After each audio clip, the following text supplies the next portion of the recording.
Hello, and welcome as Zenith Players presents Women Beware Women by Thomas Middleton. I am TJ, I am our technical director. All the actors you'll be hearing tonight are volunteering their time and their talent from their homes to bring a little bit of entertainment into your homes. We want to thank them very much for joining us. We'd also like to thank our friend, Your Friendly Neighborhood Shakespeare, for hosting this on his pages. Check out his website at shakespeareapproves.com and his Patreon at patreon.com/Shakespeare. Find out more about him at the aforementioned website or by visiting his Facebook page, Shakespeare Approves, Your Friendly Neighborhood Shakespeare. We'll have links to visit him as well as some of our other performer friends in the comments of this video.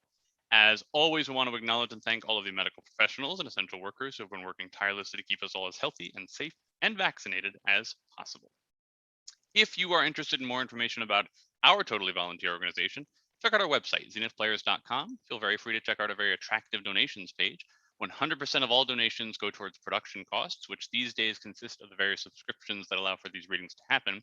But very soon, in fact, as soon as November, they will go towards things like rights and set design and costumes for our live stage in-person production of Bernhardt Hamlet. By Teresa Rebeck. We are very, very excited about that. But we're going to keep these readings going. And if you'd like to join us for future readings, just send us an email at casting@zenithplayers.com and we will get you on board. You can join us next week for Spring Awakening by Frank Wedekind. For now, however, we will present Women Beware Women by Thomas Middleton. And just as a note, there is a content warning for all sorts of nastiness, including sexual assault and lots of murder. We hope you enjoy.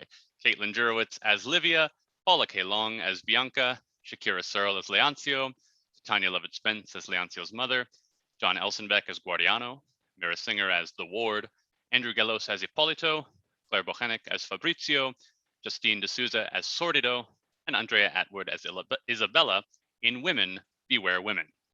Act 1, Scene 1. Enter Leoncio with Bianca and his mother.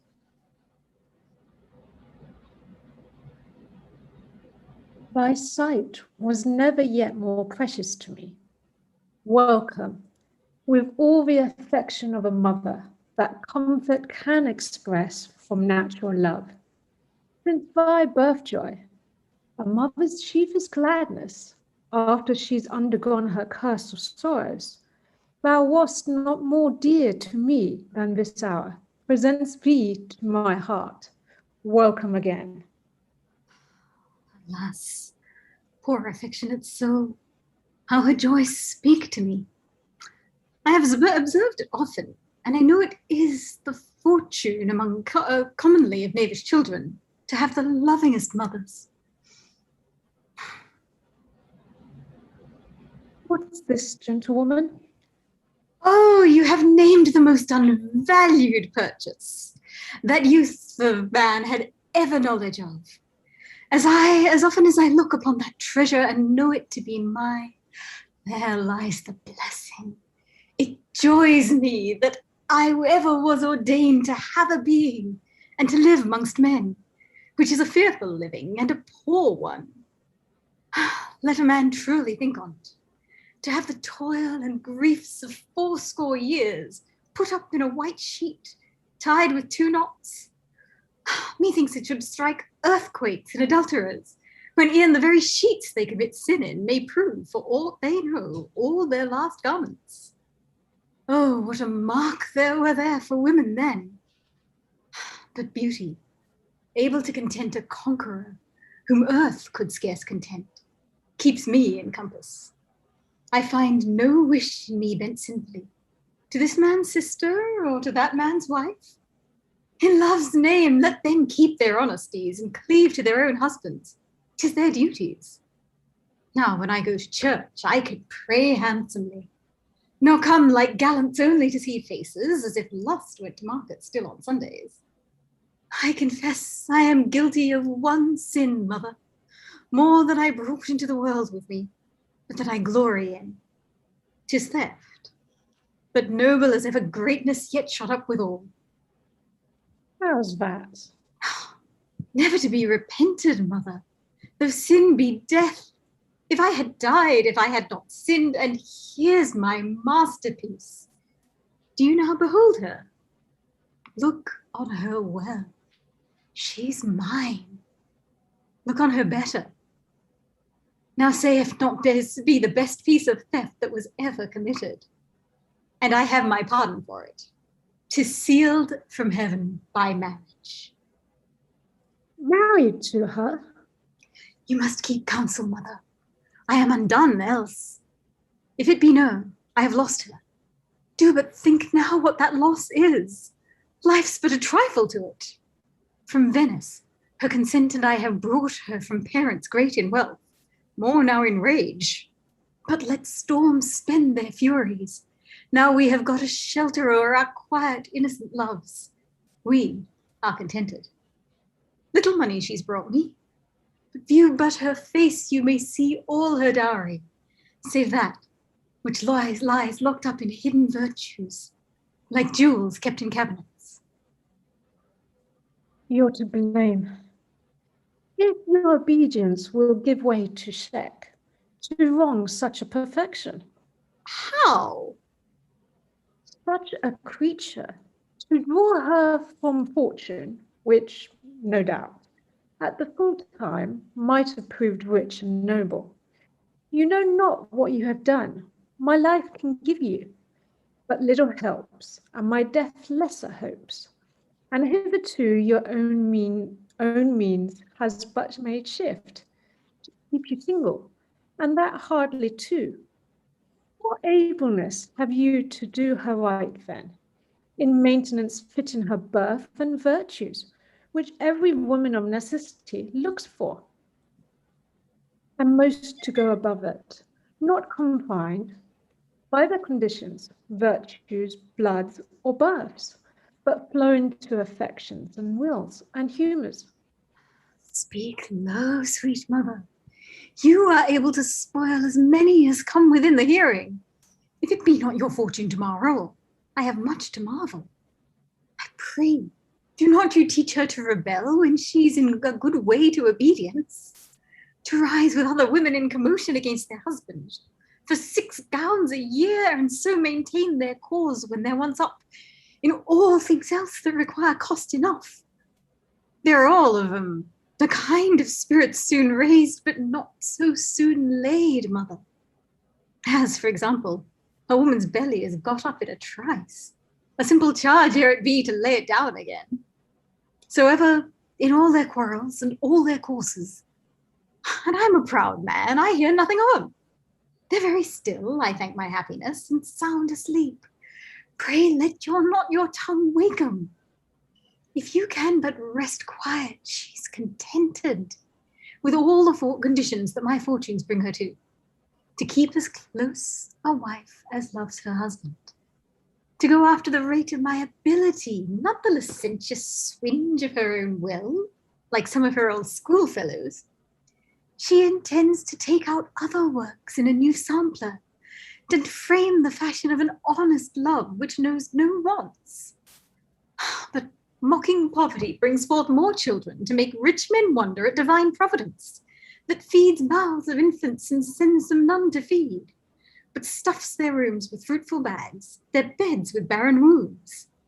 Good mother, make not you things worse than they are, out of your too much openness.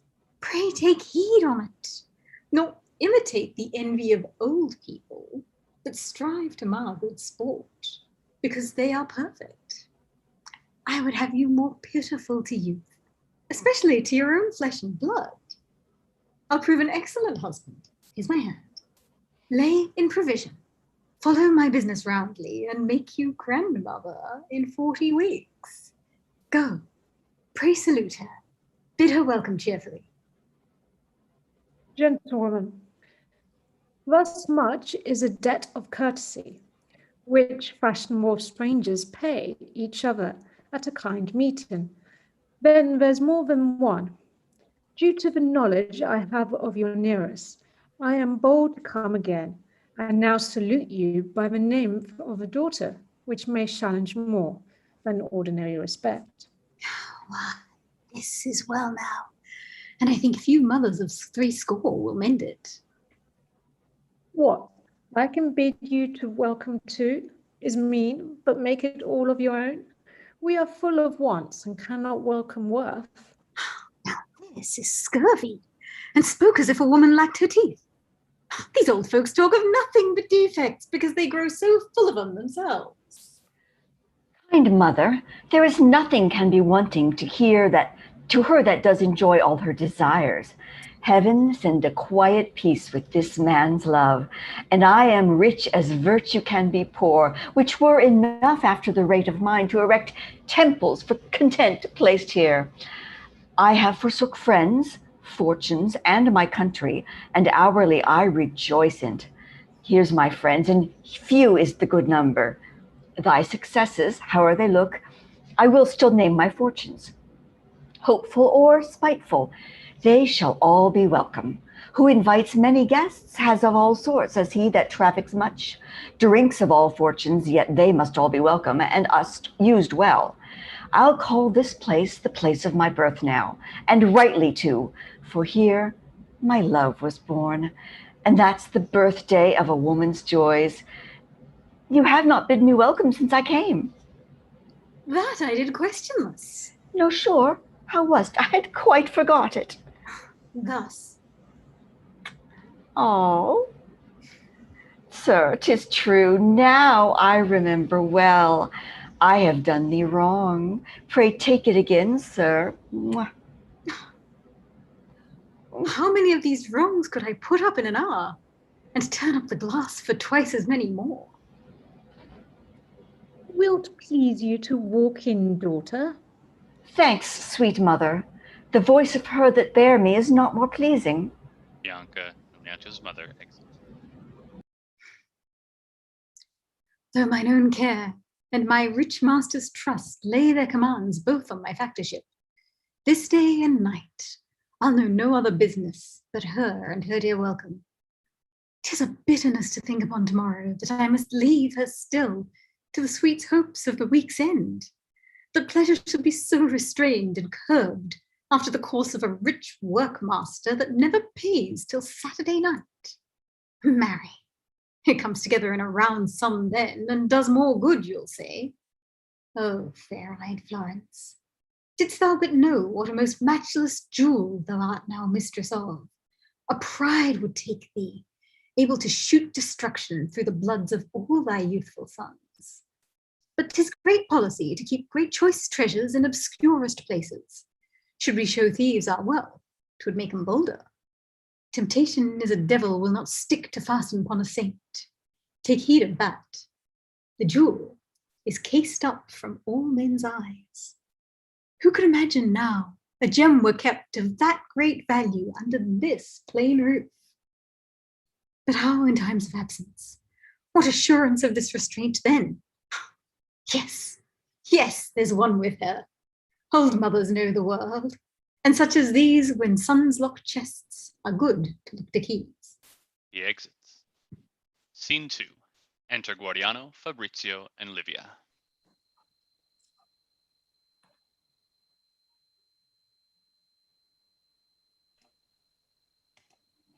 What? Has your daughter seen him yet? Know you that? No matter, she shall love him. Nay, let's have fair play.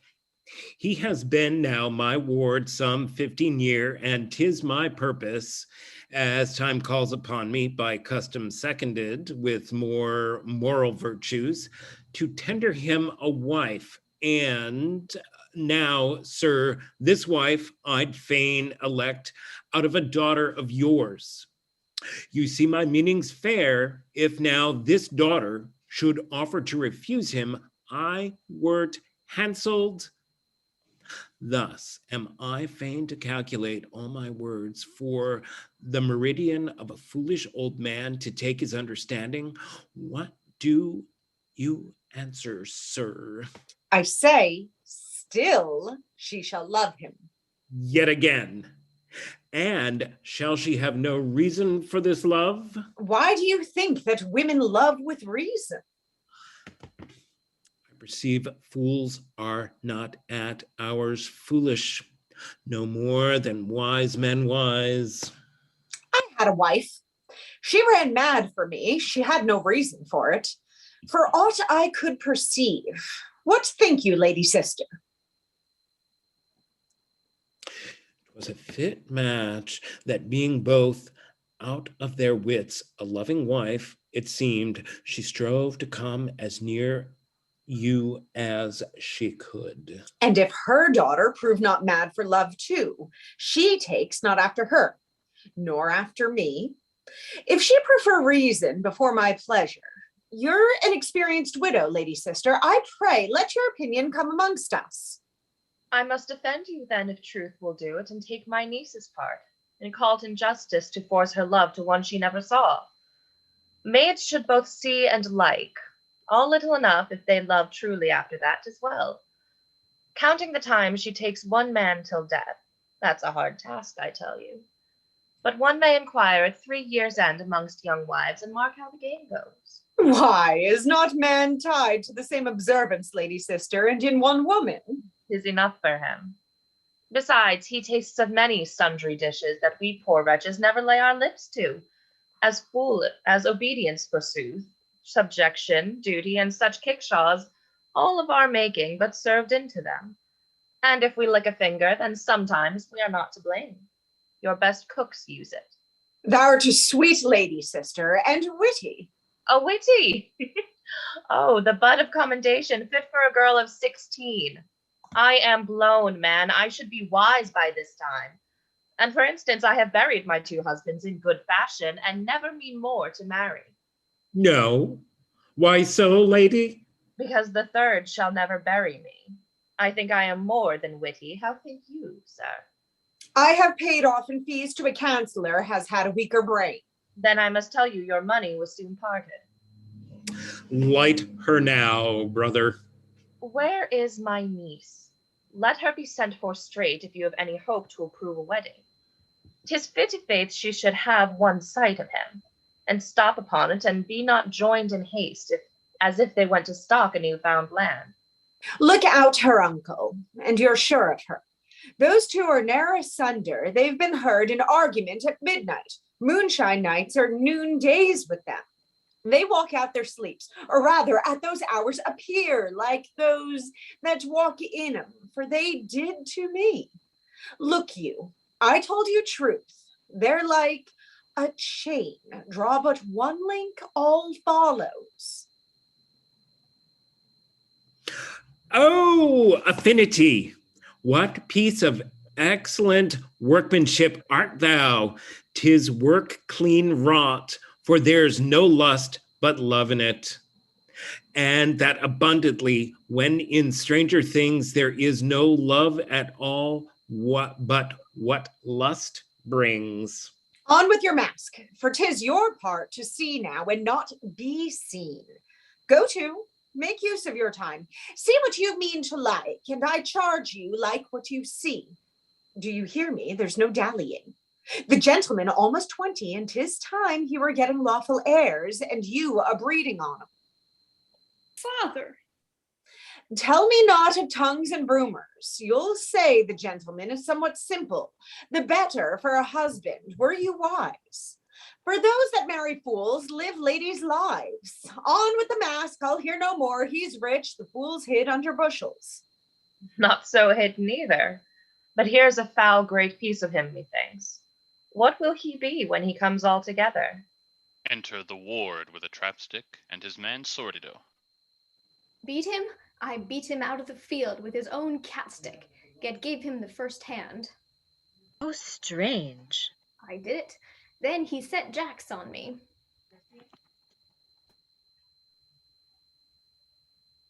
Aye, and I beat him too.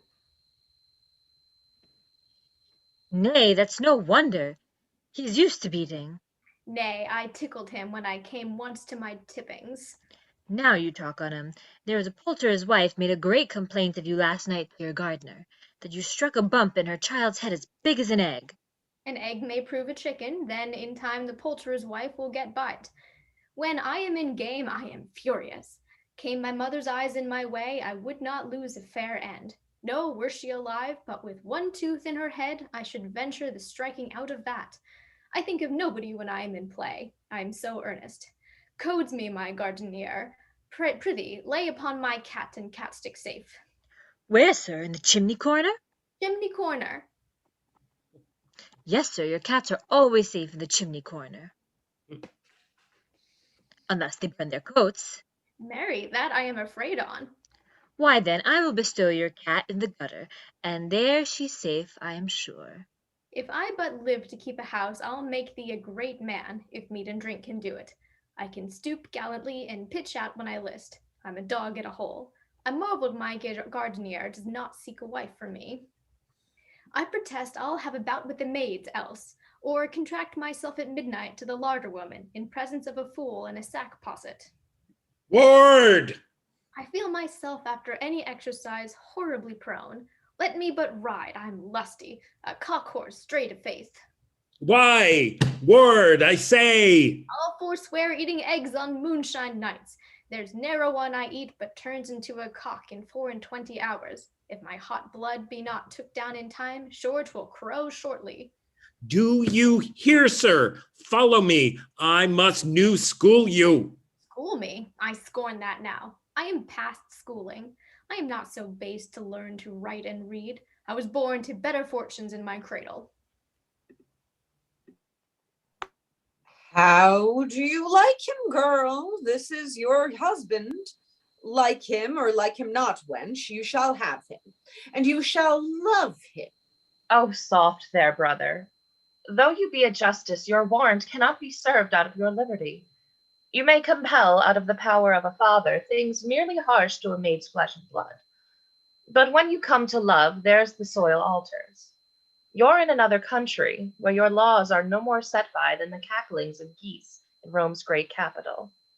Marry him she shall then. Let her agree upon love afterwards. Fabrizio exits. You speak now, brother, like an honest mortal that walks upon the earth with a staff. You were up at the clouds before, you'd command love, and so do most old folks that go without it. My best and dearest brother, I could dwell here. There is not such another seat on earth where all good parts better express themselves. You'll make me blush anon. 'Tis but like saying grace before a feast then, and that most comely. Thou art all a feast, and she that has thee a most happy guest. Prithee, cheer up thy niece with a special counsel. Yeah, exits.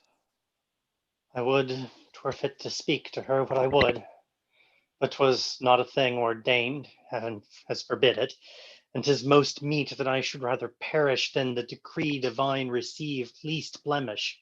Feed inward, you, my sorrows, make no noise, consume me silent. Let me be stark dead, ere the world know I'm sick. You see my honesty, if you befriend me so. Marry a fool. Can there be greater misery to a woman that means to keep her days true to her husband and no other man? So virtue wills it. Why, how can I obey and honor him when I must needs commit idolatry? Fool is but the image of a man, and that but ill made neither. Oh, the heartbreakings of miserable maids where love's enforced. The best condition is but bad enough. When women have their choices, commonly they do but buy their thraldoms, and bring great portions to men to keep them in subjection, as if a fearful prisoner should bribe the keeper to be good to him, yet lies in still, and glad of good usage, a good look. Sometimes, by Our Lady, no misery surmounts a woman's. Men buy their slaves, but women buy their masters. Yet honesty and love makes all this happy, and next to angels, the most blessed estate. That providence which has made every poison good for some use, and sets four warring elements at peace in man, can make a harmony in things that are most strange to human reason. Oh, but this marriage. What, are you sad too, uncle? Faith, then there's a whole household down together. Where shall I go to seek my comfort now when my best friend's distressed? What afflicts you, sir? Faith, nothing but one grief that will not leave me, and now 'tis welcome. Every man has something to bring him to his end, and this will serve, joined with your father's cruelty to you, that helps it forward. Oh, Be cheered, sweet uncle. How long has it been upon you? I never spied it. What a dull sight have I. How long, I pray, sir? Since I first saw you, niece, and left Bologna. And how could you deal so unkindly with my heart, to keep it up so long hid from my pity? Alas, how shall I trust your love hereafter? Have we passed through so many arguments, and missed of that still the most needful ones? Waked out whole nights together in discourses, and the main point forgot? We are to blame both. This is an obstinate, willful forgetfulness, and faulty on both parts. Let's lose no time now. Begin, good uncle, you that feel it. What is it? You of all creatures, niece, must never hear on it. 'Tis not a thing ordained for you to know. Not I, sir. All my joys that word cuts off. You made profession once you loved me best. 'Twas but profession. Yes, I do it truly, and fear I shall be chid for it. Know the worst then. I love thee dearlier than an uncle can. Why, so you ever said, and I believed it. So simple is the goodness of her thoughts. They understand, yet not unhallowed language of a near sinner. I must yet be forced, though blushes be my venture, to come nearer. As a man loves his wife, so love I thee. What's that? Methought I heard ill news come toward me, which commonly we understand too soon. Then over quick at hearing I'll prevent it. Though my joys fare the harder welcome it. It shall ne'er come to mine ear again. Farewell, all friendly solaces and discourses. I'll learn to live without ye, for your dangers are greater than your comforts. What's become of truth and love, if such we cannot trust, when blood that should be love is mixed with lust? She exits. The worst can be but death, and let it come.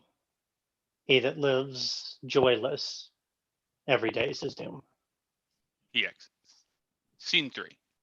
Enter Leontio alone.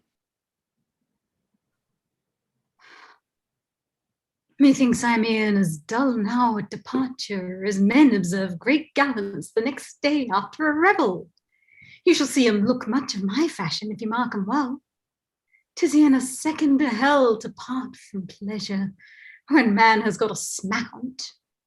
As many holidays coming together make your poor heads idle a great while after, and are said to stick fast in their fingers' ends.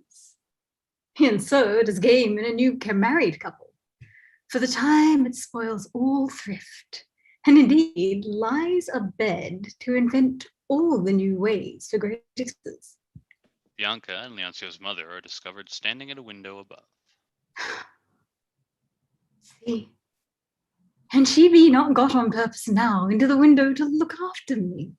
I have no power to go now, and I should be hanged. Farewell, all business.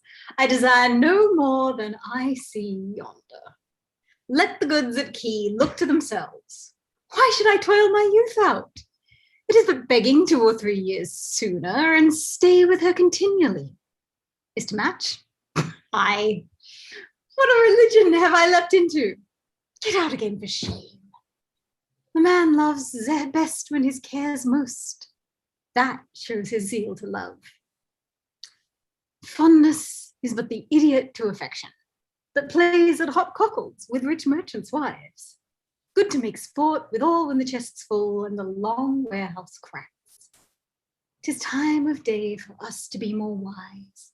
'Tis early with us, and if they lose the morning of their affairs, they commonly lose the best part of the day. Those that are wealthy and have got enough, 'tis after sunset with them. They may rest, grow fat with ease, banquet and toy and play, when such as I enter the heat of the day. And I'll do it cheerfully. I perceive, sir, you're not gone yet. I have good hope you'll stay now. Farewell. I must not. Come, come, pray return. Tomorrow, adding but a little care, more will dispatch us all well. Believe me, 'twill, sir. I could well wish myself where you would have me. But love that's wanton must be ruled a while by that that's careful, or all goes to ruin. As fitting is a government in love as in a kingdom, where it is all mere lust. 'Tis like an insurrection in the people that raised in self-will wars against all reason. But love that is respective for increase is like a good king that keeps all in peace. But this one night, I prithee. Once more, farewell, alas! I'm in for 20 if I stay, and then for 40. I have such luck the flesh. I never bought a horse, but he wore double. If I stay any longer, I shall turn an everlasting spendthrift. As you love to be maintained well, do not call me again, for then I shall not care which end goes forward. Again, farewell to thee. He exits. Since it must, farewell too. Faith, daughter, you're to blame. You take the course. To make him an ill husband, quoth you do, and that disease is catching. I can tell you, aye, and soon taken by a young man's blood, and that with little urging, nay, fie. See now, what cause have you to weep? Would I had no more, but have I lived 80 years, that were a course, and 'twere well thought on, trust me. You're to blame. His absence cannot last 5 days at utmost. Why should those tears be fetched forth?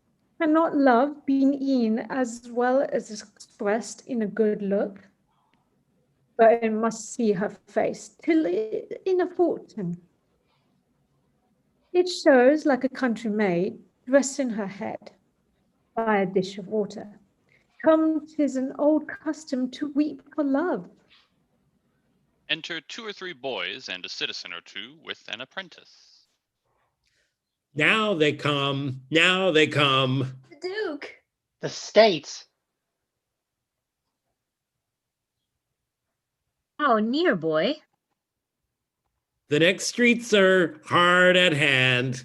You, sir, I got a standing for your mistress, the best in all the city. I have it for her, sir. 'Twas a thing I provided for her overnight. 'Tis ready at her pleasure. Fetch her to it, then. Away, sir.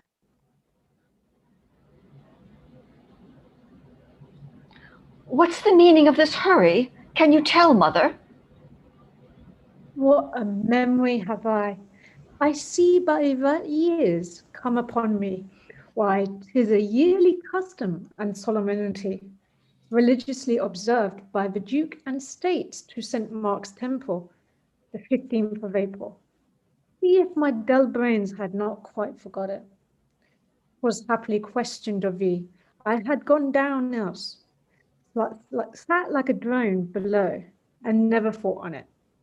I would not to be 10 years younger again, but you had lost the sight. Now you shall see our Duke, a godly gentleman of his years.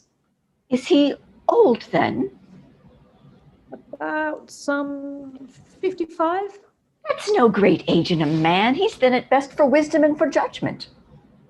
The Lord Cardinal, his noble brother, there's a comely gentleman, and greater in devotion than in blood. He's worthy to be marked. You shall behold all our chief states of Florence. You come fortunately against this solemn day. I hope so always. I hear him now, near us now. Do you stand easily? Exceeding well, good mother. Take the stool. I need it not, I thank you. Use your will then. During great solemnity, 6 knights bareheaded, then 2 cardinals, and then the Lord Cardinal, then the Duke. After him, the states of Florence by 2 and 2 with a variety of music and song, And all exit. How like you, Itzulta? 'Tis a noble state. Methinks my soul could dwell upon the reverence of such a solemn and most worthy custom. Did not the Duke look up? Methought he saw us. Everyone's conceit that sees a duke. If he looks steadfastly, he looks straight at them, when he perhaps, good careful gentleman, never minds any. But the look he casts is at his own intentions, and his object, only the public good. Most likely so. Oh, we'll end this argument below. They exit. End of Act 1. Act 2, Scene 1. Enter Ippolito and Lady Livia the widow. A strange affection, brother. When I think on it, I wonder how thou camest by it.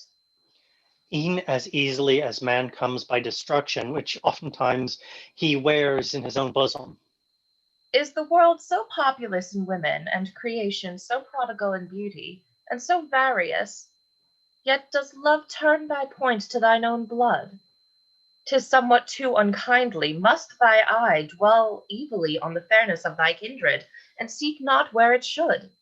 It is confined now in a narrower prison than was made for it.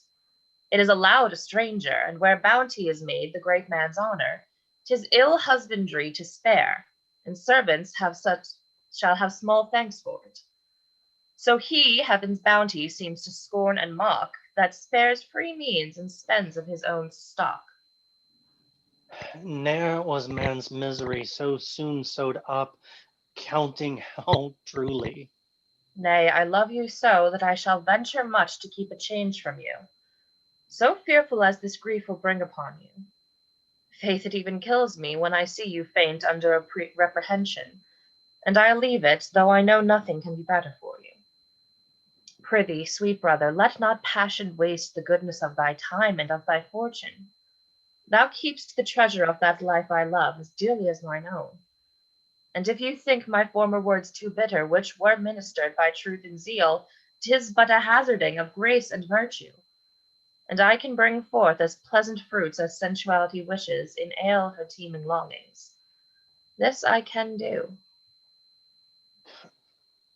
Oh, nothing that can make my wishes perfect. I would that love of yours were pawned to it, brother, and as soon lost that way as I could win. Sir, I could give as shrewd a lift to chastity as any she that wears a tongue in Florence. She'd need be a good horsewoman and sit fast, whom my strong argument could not fling at last. Prithee, take courage, man. Though I should counsel another to despair, yet I am pitiful to thy afflictions, and will venture hard. I will not name for what, it is not handsome. Find you the proof, and praise me. Then I fear me I shall not praise you in haste. This is the comfort. You are not the first, brother, has attempted things more forbidden than this seems to be. I'll minister all cordials now to you, because I'll cheer you up, sir. I am past hope. Love, thou shalt see me do a strange cure then, as e'er was wrought on a disease so mortal, and near akin to shame. When shall you see her? Never in comfort more. So impatient, too. Will you believe? Death, she's forsworn and sealed it with a blush. So I perceive all lies upon my hands then. Well, the more glory when the work's finished. How now, sir, the news? Madam, your niece, the virtuous Isabella, is lighted now to see you. That's great fortune, sir. Your stars bless you. Simple, lead her in. What's this to me? Your absence, gentle brother, I must bestir my wits for you. Aye, to great purpose. Hippolito exits. Beshrew you. Would I loved you not so well. I'll go to bed and leave this deed undone. I'm the fondest where I once affect, the carefullest of their healths, and of their ease, forsooth, that I look still but slenderly to mine own. I take a course to pity him so much now that I have none left for modesty and myself. This 'tis to grow so liberal, you few sisters that love their brother's case above their own honesties. But if you question my affections, that will be found my fault. Enter Isabella. Niece, your love's welcome. Alas, what draws that paleness to thy cheeks this enforced marriage towards? It helps, good aunt, amongst some other griefs, but those I'll keep locked up in modest silence, for their sorrows would shame the tongue more than they grieve the thought. Indeed, the ward is simple. Simple. That were well. Why, one might make a good shift with such a husband, but he's a fool entailed. He halts downright in it. And knowing this, I hope 'tis at your choice to take or refuse, niece. You see it is not. I loathe him more than beauty can hate death, or age her spiteful neighbor. Let it appear, then. How can I, being born with that obedience that must submit under a father's will? If he command, I must of force consent. Alas, poor soul.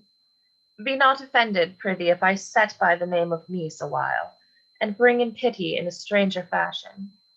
It lies here in this breast would cross this match. How? Cross it, aunt? Ay, and give thee more liberty than thou hast reason yet to apprehend. Sweet aunt, in goodness keep not hid from me what may befriend my life. Yes, yes, I must when I return to reputation, and think upon the solemn vow I made to your dead mother, my most loving sister. As long as I've her memory twixt mine eyelids, look for no pity now. Kind, sweet, dear aunt. No, 'twas a secret I have took special care of, delivered by your mother on her deathbed. It's 9 years now, and I'll not part from it yet, though ne'er was fitter time nor greater cause for it. As you desire the praises of a virgin. Good sorrow, I would do thee any kindness, not wronging secrecy or reputation. Neither of which, as I have hope of fruitfulness, shall receive wrong from me. Nay, 'twould be your own wrong as much as any's, should it come to that once. I need no better means to work persuasion then. Let it suffice you may refuse this fool, or you may take him, as you see occasion for your advantage. The best wits will do it. You've liberty enough in your own will, you cannot be enforced. There grows the flower, if you could pick it out, makes whole life sweet to you. That which you call your father's commands nothing, then your obedience must needs be as little. If you could make shift here to taste your happiness, or pick out aught that likes you, much good do you. You see your cheer, I'll make you set no dinner. Trust me, I may starve for all the good I can find yet in this. Sweet aunt, to deal plainlier. Say I should trust you now upon an oath, and give you in a secret that would start you. How am I sure of you in faith and silence? Equal assurance may I find in mercy, as you for that in me. It shall suffice. Then know, however custom has made good for reputation's sake, the names of niece and aunt twixt you and I were nothing less. How's that? I told you I should start your blood. You are no more allied to any of us, save what the courtesy of opinion casts upon your mother's memory and your name, than the merest stranger is, or one begot at Naples when the husband lies at Rome. There's so much odds betwixt us. Since your knowledge wished more instruction, and I have your oath and pledge for silence, it makes me talk the freelier.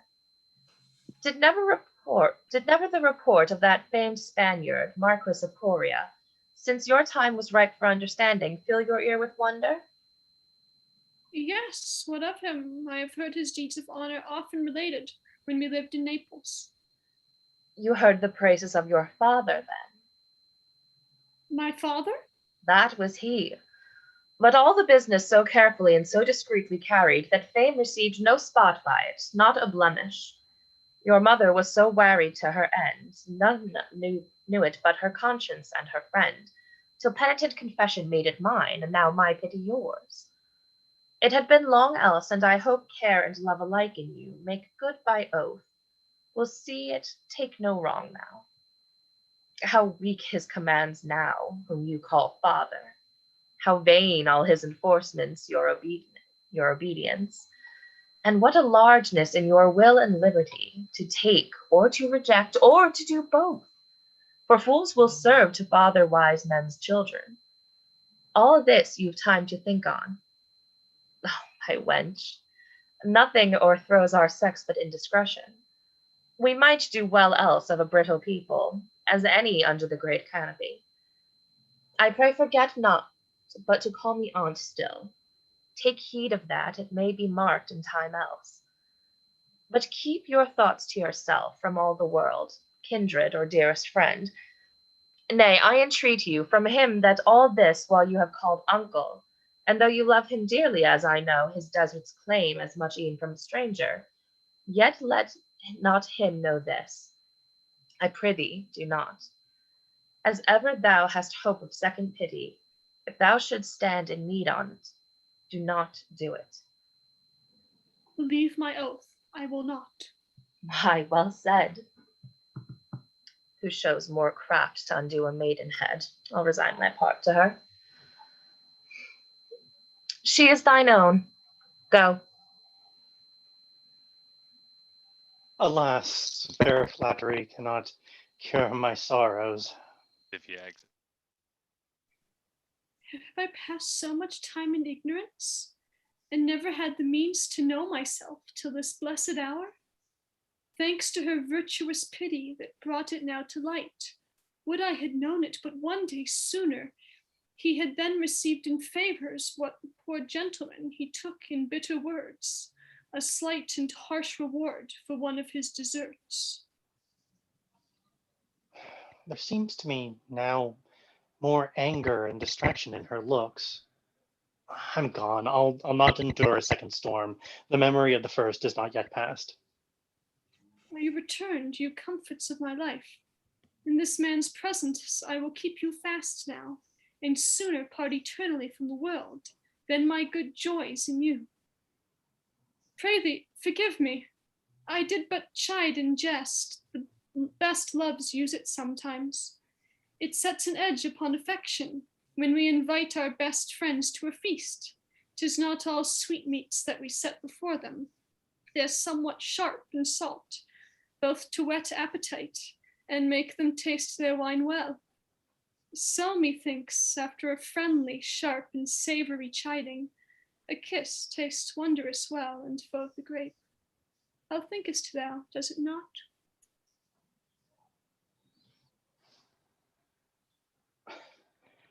'Tis so excellent. I know not how to praise it, what to say to it.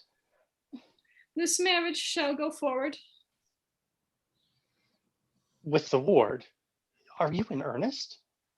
'Twould be ill for us else. For us. How means she that?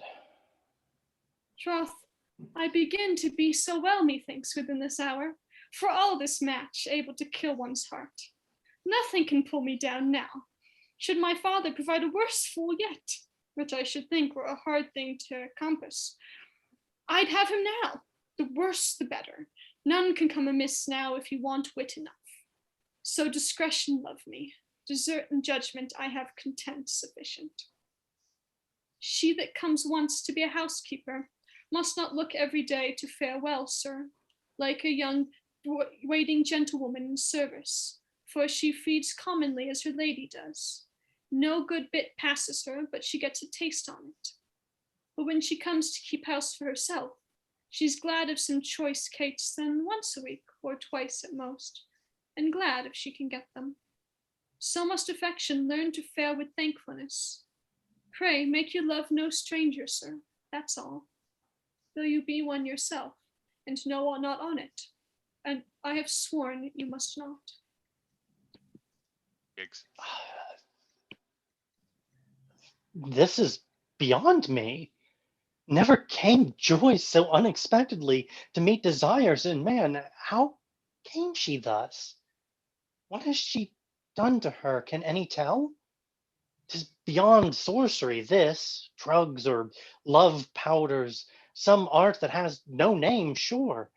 strange to me of all the wonders I e'er met withal throughout my 10 years' travel, but I'm thankful for it. This marriage must now, of necessity forward, it is the only veil wit can devise to keep our acts hid from sin-piercing eyes. Scene 2. Livia's house. Chessboard set out. Enter Guardiano and Livia. How, sir, a gentlewoman so young, so fair as you set forth, spied from the widow's window? She Our Sunday dinner woman? and Thursday supper woman, the same still. I know not how she came by her, but I'll swear she's the prime gallant for a face in Florence, and no doubt other parts follow their leader. The Duke himself first spied her at the window, then in a rapture, as if admiration were poor when it were single, beckoned and pointed to the wonder warily, as one that feared she would draw in her splendor too soon, if too much gazed at. I ne'er knew him so infinitely taken with a woman, nor can I blame his appetite or tax his raptures of slight folly. She's a creature able to draw a straight from serious business and make their best peace to do her service. What course shall we devise? Has spoke twice now. Twice? 'Tis beyond your apprehension how strangely that one look had catched his heart. Excuse me, 'twould prove but too much worth in wealth and favor to those who work his place, his peace. And if I do't not, or at least come near it, if your art will take a little pains and second me, as any wench in Florence of my standing, I'll quite give o'er, and shut up shop in cunning. 'Tis for the Duke, and if I fail your purpose, all means to come by riches or advancement, miss me and skip me over. Let the old woman then be sent for with all speed, then I'll begin. A good conclusion follow, and a sweet one. After this stale beginning with old ware within there. Sir, do you call? Come near, list hither. I long myself to see this absolute creature that wins the heart of love and praise so much. Go, sir, make haste. Say I entreat her company. Do you hear, sir? Yes, madam. That brings her quickly. I would 'twere done. The Duke waits the good hour, and I wait the good fortune that may spring from it. I have had a lucky hand these 15 year at such court passage with 3 dice in a dish. Signor Fabrizio. Enter Fabrizio. Oh, sir, I bring alteration in my mouth now. An alteration. No wise speech, I hope. He means not to talk wisely. Does he trow? Good, what's the change, I pray, sir? A new change. Another yet. Faith. There's enough already. My daughter loves him now. What does she, sir? Affects him beyond thought. Who but the ward, forsooth? No talk but of the ward. She would have him choose above all the men she ever saw. My will goes not so fast as her consent now. Her duty goes before my command still. Why then, sir, if you'll have me speak my thoughts, I smell 'twill be a match. I and a sweet young couple, if I have any judgment. Faith, that's little. Let her be sent tomorrow before noon and handsomely tricked up, for 'bout that time I mean to bring her in and tender her to him. I warned you for handsome. I will see her things laid ready, everyone in order, and have some part of her tricked up tonight. Why, well said. 'Twas a use her mother had when she was invited to an early wedding. She'd dress her head o'ernight, sponge up herself, and give her neck 3 lathers. Ne'er a halter? On with her chain of pearl, her ruby bracelets, lay ready all her tricks and jigabombs. Ah, so must your daughter. All about it straight, sir. Exit Fabrizio. How he sweats in the foolish zeal of fatherhood, after 6 ounces an hour, and seems to toil as much as if his cares were wise ones. You've let his folly blood in the right vein, lady. And here comes his sweet son-in-law that shall be. They're both allied in wit before the marriage. What will they be hereafter when they are nearer? Yet they can go no further than the fool. There's the world's end in both of them. Enter the ward and sordido, one with a shuttlecock, the other with a battledore. Now, young heir. The next business after shuttlecock now. Tomorrow you shall see the gentlewoman must be your wife. There's e'en another thing too. Must be kept up with a pair of battledores. My wife, what can she do? Nay, that's a question you should ask yourself, ward, when you're alone together. That's as I list. A wife's to be asked anywhere, I hope. I'll ask her in a congregation if I have a mind to it, and so save a license. My gardenier has no more wits than an herb woman that sells away all her sweet herbs in nosegays and keeps a stinking breath for her own pottage. Let me be of the choosing of your beloved, if you desire a woman of good parts. Thou shalt, sweet Sorgito.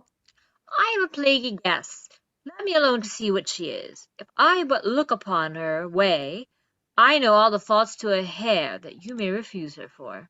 Dost thou? I prithee, let me hear him, Sorgito. Well, mark 'em then.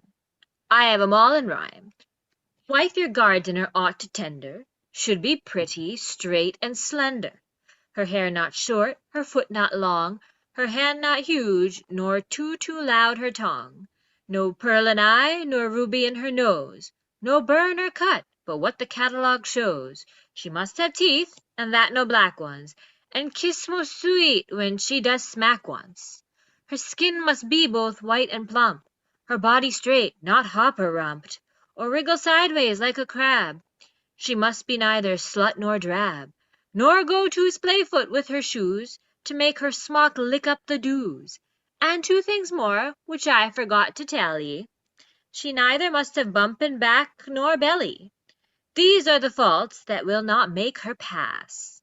And if I spy not these, I am a rank ass. Nay more, by right, sir, you should see her naked, for that's the ancient order. See her naked? That were good sport, of faith. I'll have the books turned over, and if I find her naked on record, she shall not have a rag on. But stay. How if she should desire to see me so too? I were in a sweet case then, such a foul skin. But you've a clean shirt, and that makes amends, sir. I will not see her naked for that trick, though. He exits. Then take her with all faults with her clothes on, and then may hide a number with the bum roll. Faith, choosing of a wench in a huge farthingale is like the buying of ware under a great penthouse. What with the deceit of one and the false light of the other, mark my speeches, he may have a diseased wench in bed and rotten stuff in his breeches. He exits. It may take handsomely. Guardiano goes out and returns almost immediately. I see small hindrance. How now, so soon returned? Enter Leoncio's mother. She's come. That's well. Widow, come, I have a great quarrel to you. Faith, I must chide you that you must be sent for.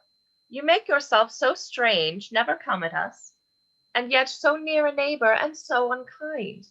Troth, you're to blame. You cannot be more welcome to any house in Florence, that I'll tell you.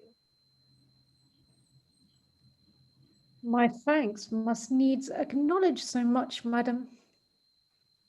How can you be so strange, then?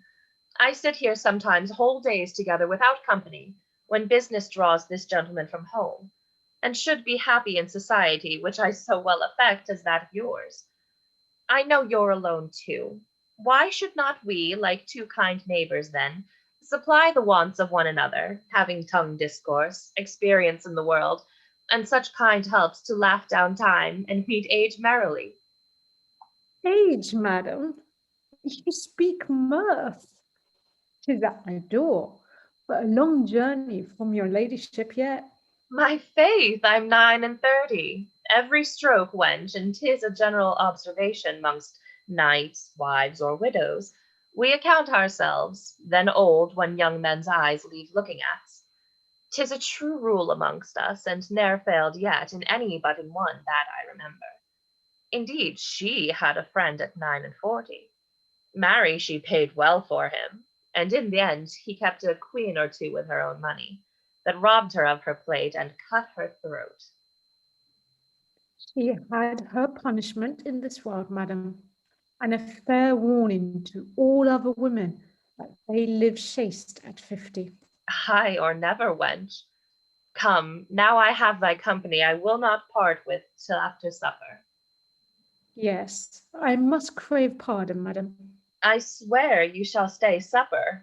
We have no strangers, woman, none but my sojourners and I. This gentleman and the young heir, his ward, you know our company. Some other time I will make bold with you, madam. Nay, pray stay, widow. Faith, she shall not go. Do you think I'll be forsworn? 'Tis a great while till supper time. I'll take my leave then now, madam, and come again in the evening, since your ladyship will have it so. In the evening? By my troth, wench, I'll keep you while I have you. You have great business sure to sit alone at home. I wonder strangely what pleasure you take in't. Were to me now, I should be ever at one neighbor's house or other all day long, having no charge or none to chide you if you stay or go. Who may live merrier, I, or more at heart's ease? Come, will to chess or draughts? There are 100 tricks to drive out time till supper. Never fear it, wench. I'll but make one step home, and return straight, madam. Come, I'll not trust you. You use more excuses to your kind friends than ever I knew any. What business can you have if you be sure you locked your doors? And that being all you have, I know you're careful on't. One afternoon, so much to spend here. Say I should entreat you now to lie a night or two, or a week with me, or leave your own house for a month together. It were a kindness that long neighborhood and friendship might well hope to prevail in. Would you deny such a request in faith? Speak truth and freely. I were then uncivil, madam. Go to then, set your men. We'll have whole nights of mirth together ere we be much older, wench. As good now, tell her then, for she will know it. I have always found her a most friendly lady. Why, widow, where's your mind? Often at home, madam. Tell you truth, I left a gentlewoman, ere sitting all alone, which is uncomfortable, especially to young bloods. Another excuse. No, as I hope for health, madam. That's a truth. Please you to send, and I see. What gentlewoman? Wife to my son indeed, but not known, madam, to any but yourself. Now I beshrew you. Could you be so unkind to her and me to come and not bring her? Faith, 'tis not friendly. I feared to be too bold. Too bold? Oh, what's become of the true hearty love was wont to be mongst neighbors in old time. And she's a stranger, madam. The more should be her welcome. When is courtesy in better practice than when 'tis employed in entertaining strangers? I could chide, if faith. Leave her behind, poor gentlewoman, alone too. Make some amends and send for her betimes. Go. Please you command one of your servants, madam. Within here. Madam, Attend the gentlewoman. It must be carried wondrous, privately, for my son's knowledge. He'll break out in storms else. Mark you, sir. Now comes in the heat of your part. True. I know it, lady, and if I be out, may the Duke banish me from all employments, wanton or serious.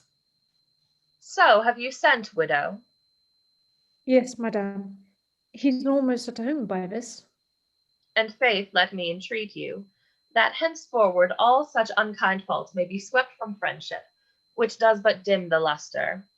And think thus much, it is a wrong to me that have ability to bid friends welcome when you keep them from me. You cannot set greater dishonor near me, for bounty is the credit and the glory of those that have enough. I see you're sorry, and the good men's is made by it. Here's she's, madam. I wonder how she comes to send for me now. Gentlewoman, you are most welcome. Trust me, you are. As courtesy can make one, or respect due to the presence of you. I give you thanks, lady. I heard you were alone, and had appeared in ill condition in me, though I knew you not, nor never saw you. Yet humanity thinks every case her own, to have kept your company here from you, and left you all solitary. I rather ventured upon boldness then, as the least fault, and wished your presence here, a thing most happily motioned of that gentleman, whom I request you, for his care and pity, to honor and reward with your acquaintance, a gentleman that ladies' rights stand for. That's his profession. 'Tis a noble one, and honors my acquaintance. All my intentions are servants to such mistresses. 'Tis your modesty, it seems, that makes your desert speak so low, sir. Come, widow. Look you, lady, here's our business. Are we not well employed, think you? An old quarrel between us that will never be at an end. No, and methinks there's men enough to part you, lady. Oh, but they set us on. Let us come off as well as we can, poor souls. Men care no farther. I pray, sit down, forsooth, if you have the patience to look upon two weak and tedious gamesters. Faith, madam, set these by till evening. You'll have enough on them. The gentlewoman, being a stranger, would take more delight to see your rooms and pictures. Marry, good sir, and well remembered. I beseech you, show him her. That will beguile time well. Pray heartily do, sir. I'll do as much for you. Here, take these keys. Show her the monument too. And that's a thing everyone sees not. You can witness that, widow. And that's worth sight indeed, madam. Kind lady, I fear I came to be a trouble to you. Oh, nothing less, forsooth. And to this courteous gentleman that wears a kindness in his breast so noble and bounteous to the welcome of a stranger. If you but give acceptance to my service, you do the greatest grace and honor to me that courtesy can merit. I were to blame else and out of fashion much. I pray you lead, sir. After a game or two, we're for you, gentlefolks. We wish no better seconds in society than your discourses, madam, and your partners there. I thank your praise. I listened to you, sir, though when you spoke there came a paltry look, full in my way, and choked up all my game.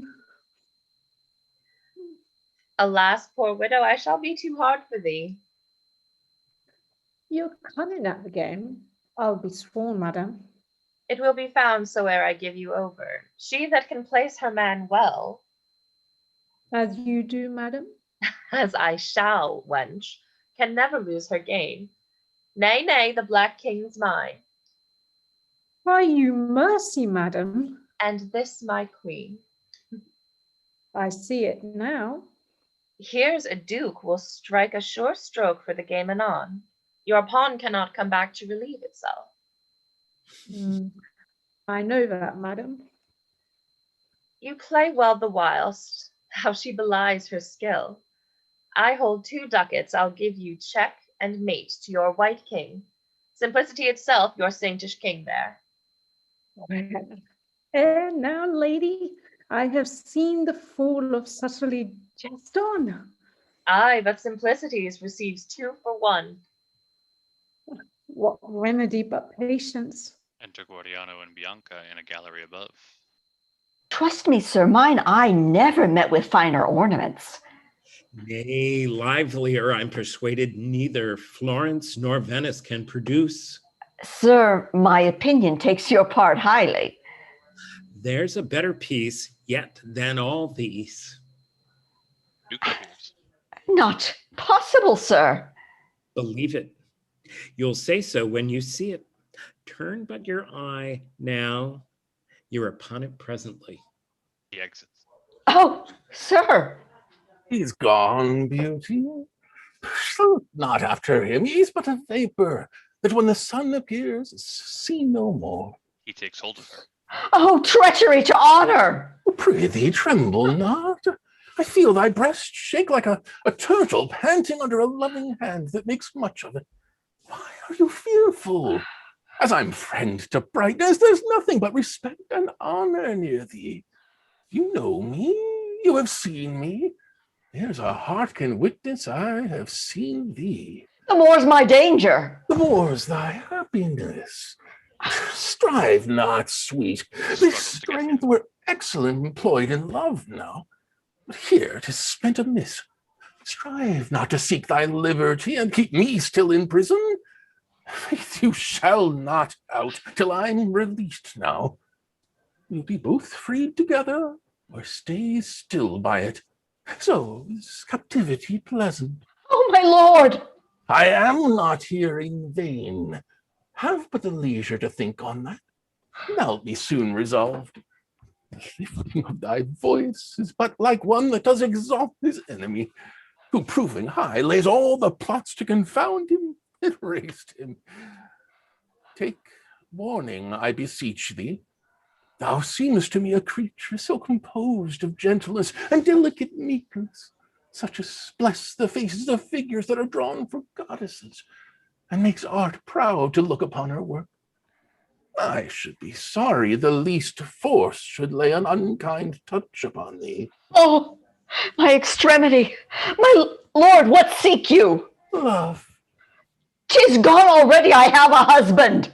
That's a single comfort. Take a friend to him.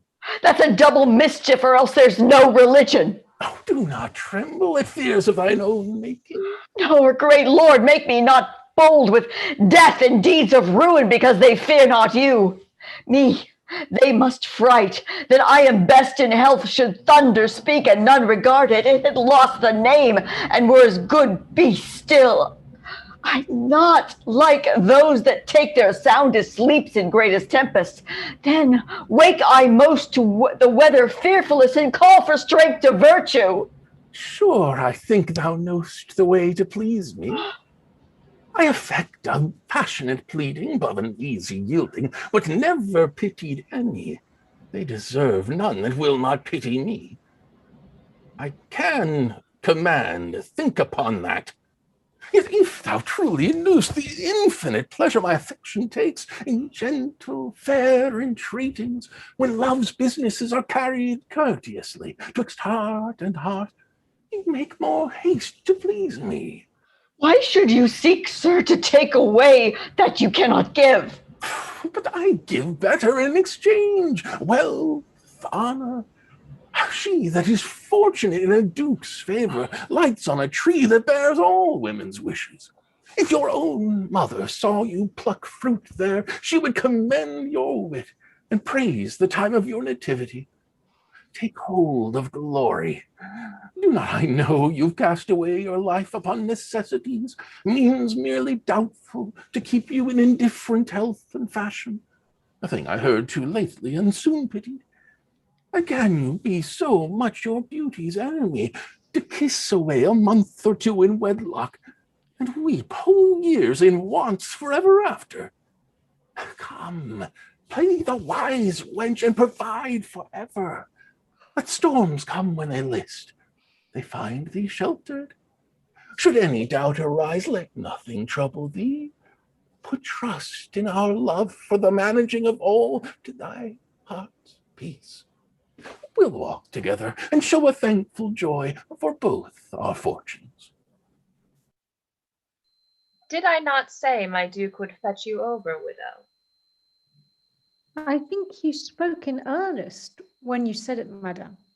And my Black King makes all the haste he can too.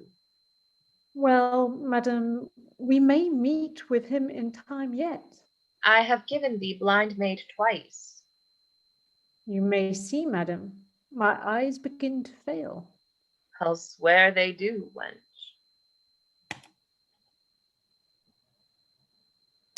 I can but smile as often as I think on it. How prettily the poor fool was beguiled, how unexpectedly. It's a witty age. Never were finer snares for women's honesties than are devised in these days. No spider's webs made of daintier thread than are now practiced to catch love's flesh fly by the silver wing. Yet to prepare her stomach by degrees to Cupid's feast, because I saw 'twas queasy. I showed her naked pictures, by the way, a bit to stay the appetite. Well, advancement, I ventured hard to find thee. If thou comest with a greater title set upon thy crest, I'll take that first cross patiently and wait until some other comes greater than that. I'll endure all. The game's e'en at the best now. You may see, widow, how all things draw to an end. Ever so do I, madam. I pray take some of your neighbors along with you. They must be those are almost twice your years then, if they be shows fit matches for any time, madam. Has not my Duke bestirred himself? Yes, faith, madam, has done me all the mischief in this game. Has showed himself in his kind. In his kind, call you? I may swear that. Yes, faith, and keep your oath.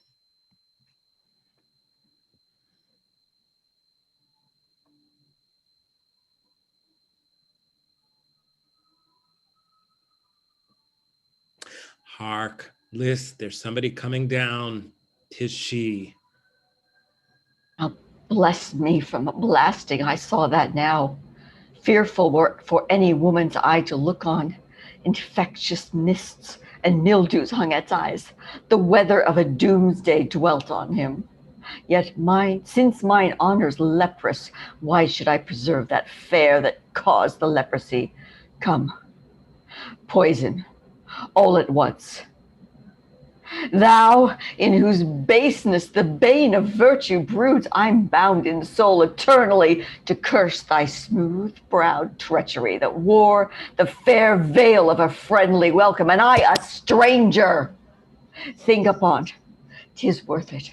Murders piled up upon a guilty spirit, and his last breath will not lie heavier than this betraying act upon thy conscience. Beware of offering thy first fruits to sin. His weight is deadly who commits with strumpets after they have been abased and made for use. If they offend to the death, as wise men know how much more they than that first makes them so, I give thee that to feed on. I'm made bold now. I thank thy treachery. Sin and I'm acquainted, no couple greater, and I'm like that great one who, making politic use of a base villain, he likes the treason well, but hates the traitor, so I hate thee, slave. Well, so the Duke loved me, I fare not much amiss then. Great feast, you seldom come together in one day. We must not look for him. What, still at it, mother? You see, we sit by it. Are you so soon returned? So lively and so cheerful. A good sign, that. You have not seen all since, sure. That have I, mother. the monument and all. I'm so beholding to this kind, honest, courteous gentleman, you'd little think it, mother. Showed me off, had me from place to place so fashionably. The kindness of some people, how it exceeds. Faith, I have seen that I little thought to see in the morning when I rose. Nay, so I told you. Before you saw it, it would have proved worth your sight. I give you great thanks for my daughter, sir, and all your kindness towards her. Oh, good widow, much good may do her. 40 weeks hence, simply. Now, sir. May it please you, madam, to walk in. Supper's upon the table. Yes, we come. Will't please you, gentlewoman? Thanks, virtuous lady. You're a damned bawd. I'll follow you forsooth. Pray take my mother in. An old ass go with you. This gentleman and I vow not to part. Then get you both before. There lies his art. Exit all except Livia. Widow, I'll follow you. It's so damned bawd. Are you so bitter? 'Tis but want of use. Her tender modesty is seasick a little, being not accustomed to the breaking billow of woman's wavering faith, blown with temptations. 'Tis but a qualm of honor, 'twill away. A little bitter for the time, but lasts not. Sin tastes at the first draught like wormwood water, but drunk again, 'tis nectar ever after. She exits. End of Act 2. Act 3, Scene 1. Enter Leoncio's mother. I would my son would either keep at home, or I were in my grave. She was but one day abroad, but ever since she's grown so cutted, there's no speaking to her, whether the sight of great cheer at my lady's, and such mean fare at home work discontent her. I know her not, but I'm sure she's strangely altered. I'll ne'er keep daughter-in-law in the house with me again if I had 100. When read, I read of any that agreed long together, but she and her mother fell out in the first quarter. Nay, sometime a grudging of scolding the first week by the lady. So takes the new disease methinks in my house. I'm weary of my part. There's nothing likes her. I know not how to please her, here of late. And here she comes. This is the strangest house for all defects as ever gentlewomen made shift withal to pass away her love in. Why is there not a cushion cloth of drawn work, or some fair cut work pinned up in my bedchamber, a silver and gilt casting bottle hung by it? Nay, since I am content to be so kind to you, to spare you for a silver basin and ewer, which one of my fashion looks for of duty, she's never offered under where she sleeps. Talks of things here. My whole slate's not worth. Never a green silk quilt is there in the house, mother, to cast upon my bed. No, by troth there is there. Nor orange tawny there either. Here's a house for a young gentlewoman to be got with child in. Yes, simple though you make it, there has been 3, or in a year in it, since you moved me to it, and all as sweet-faced children, and as lovely as you'll be mother of. I will not spare you. What cannot children be begot, I think you? Without guilt cast in bottles? Yes. And as sweet ones, the miller's daughter that brings forth as white boys as she that bathes herself with milk and bean flour. 'Tis an old saying, one may keep good cheer in a mean house. So may who love affect after the rate of princes in the cottage. troth, you speak wondrous well for your old house here. 'Twill shortly fall down at your feet to thank you, or stoop when you go to bed like a good child to ask you blessing. Must I live in want because my fortune matched me with your son? Wives do not give away themselves to husbands to the end to be quite cast away. They look to be the better used and tendered rather, highly respected and maintained the richer. They're well rewarded else for the free gift of their whole life to a husband. I ask less now than what I had at home when I was a maid and at my father's house, kept short of that which a wife knows she must have, nay, and will, mother, if she be not a fool born, and report went of me that I could wrangle for what I wanted when I was 2 hours old, and by that copy this land still I hold. You hear me, mother. She exits. Aye, too plain methinks. And were I somewhat deafer when you spake, 'twere near a whit the worse for my quietness.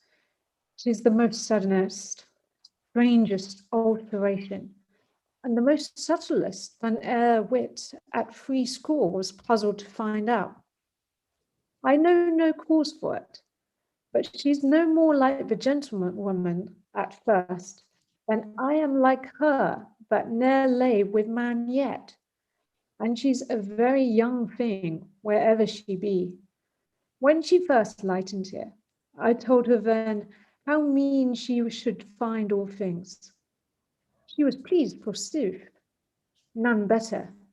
I laid open all defects to her. She was contented still, but the devil's in her now. Nothing contents her now. Tonight my son promised to be at home. Would he were commence, for I'm weary of my charge and life too. She'd be served all in silver by her good will. By night and day she hates the name of pewter, more than sick men the noise, or diseased bones that quake at fall of the hammer, seeming to have a fellow feeling with that at every blow. What cause shall I think on? She frets me so. She exits as Leoncio enters. How near am I now to a happiness that earth exceeds not, not another like it. The treasures of the deep are not so precious as are the concealed comforts of a man locked up in woman's love. I scent the air of blessings when I come but near the house. What delicious breath marriage sends forth. The violet bed's not sweeter. Honest wedlock is like a banqueting house built in a garden, on which the spring's chaste flowers take the light to cast their modest odors. When baste lost, with all her powders, paintings, and best pride, is but a fair house built by a ditch side.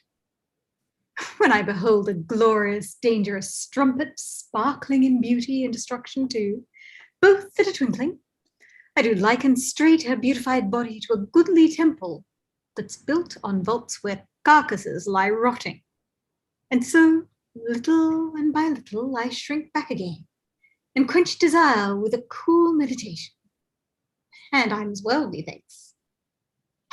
Now for a welcome able to draw men's envies upon man.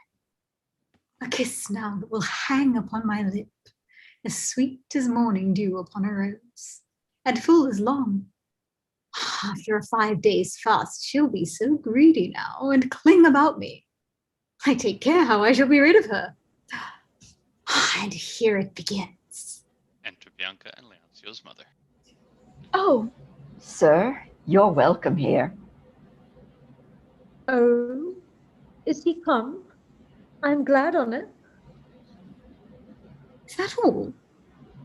Why, this is dreadful now, a sudden death to some rich man that flatters all his sins with promise of repentance when he's old and dies in the midway before he comes to it. Sure you're not well, Bianca? How dost, prithee? I have been better than I am at this time. Alas, I thought so. Nay, I have been worse too than now you see me, sir. I am glad thou mendest yet. I feel my heart mend too. How came it to thee? Has anything disliked thee in my absence? No, certain I have had the best content that Florence can afford. Thou makest the best on't. Speak, mother. What's the cause? You must needs know. Troth, I know none, son. Let her speak herself, unless it be the same gave Lucifer a tumble in the east that's pride. Methinks this house stands nothing to my mind. I'll have some pleasant lodging in the High Street, sir. Or if 'twere near the court, sir, that would be much better. 'Tis a sweet recreation for a gentlewoman to stand in a bay window and see gallants. Now I have another temper, a mere stranger to that of yours, it seems. I should delight to see none but yourself. I praise not that. Too fond is as unseemly as too churlish. I would not have a husband of that proneness to kiss me before company for a world. Besides, 'tis tedious to see one thing still, sir, be it the best that ever heart affected. Nay, were't yourself whose love had power, you know, to bring me from my friends, I would not stand thus and gaze upon you always. Troth, I could not, sir, as could be blind and have no use of sight, as look on one thing still. What's the eye's treasure but change of objects? You are learned, sir, and know I speak not ill. 'Tis full as virtuous for woman's eye to look on several men, as for her heart, sir, to be fixed on one. Now thou comest home to me. A kiss for that word. No matter for a kiss, sir, let it pass. 'Tis but a toy. We'll not so much as mind it. Let's talk of other business and forget it. What news now of the pirates? Any stirring? Prithee, discourse a little. I am glad he's here, yet he had fixed himself. I had lied monstrously if I had told them first. Speak. What's the humour, sweet, to make your lips so strange? This was not wont. Is there no kindness betwixt man and wife unless they make a pigeon house of friendship and still be billing? 'Tis the idlest fondness that ever was invented, and 'tis pity it's grown a fashion for poor gentlewomen. There's many a disease kissed in a year by it, and a French curtsy made to it. Alas, sir, think of the world, how we shall live, grow serious. We have been married a whole fortnight now. How? A whole fortnight? Why, is that so long? 'Tis time to leave off dalliance. 'Tis a doctrine of your own teaching, if you be remembered, and I was bound to obey it. Here's one fits him. This was well-catched faith, like a fellow that rides another country of a plague and brings it home with him to his own house. He knocks. Who's there now? Withdraw you, Bianca. Thou art a gem no strangers eye must see, howe'er thou please now to look dull on me. Exit Bianca. Enter the messenger. You're welcome, sir. To whom your business, pray? To one I see not here now. Who should that be, sir? A young gentlewoman I was sent to. A young gentlewoman? Aye, sir, about 16. Why look you wildly, sir? At your strange error. You've mistook the house, sir. There's none such here, I assure you. I assure you, too, the man that sent me cannot be mistook. Why, who is sent you, sir? The Duke. The Duke? Yes, he entreats her company at a banquet at Lady Livia's house. Troth, shall I tell you, sir? It is the most erroneous business that e'er your honest pains was abused with. I pray forgive me if I smile a little. I cannot choose a fate, sir, at an error so comical as this. I mean no harm, though. His Grace has been most wondrous ill-informed. Pray so return it, sir. What should her name be? That I shall tell you straight too. Bianca Capella. How, sir?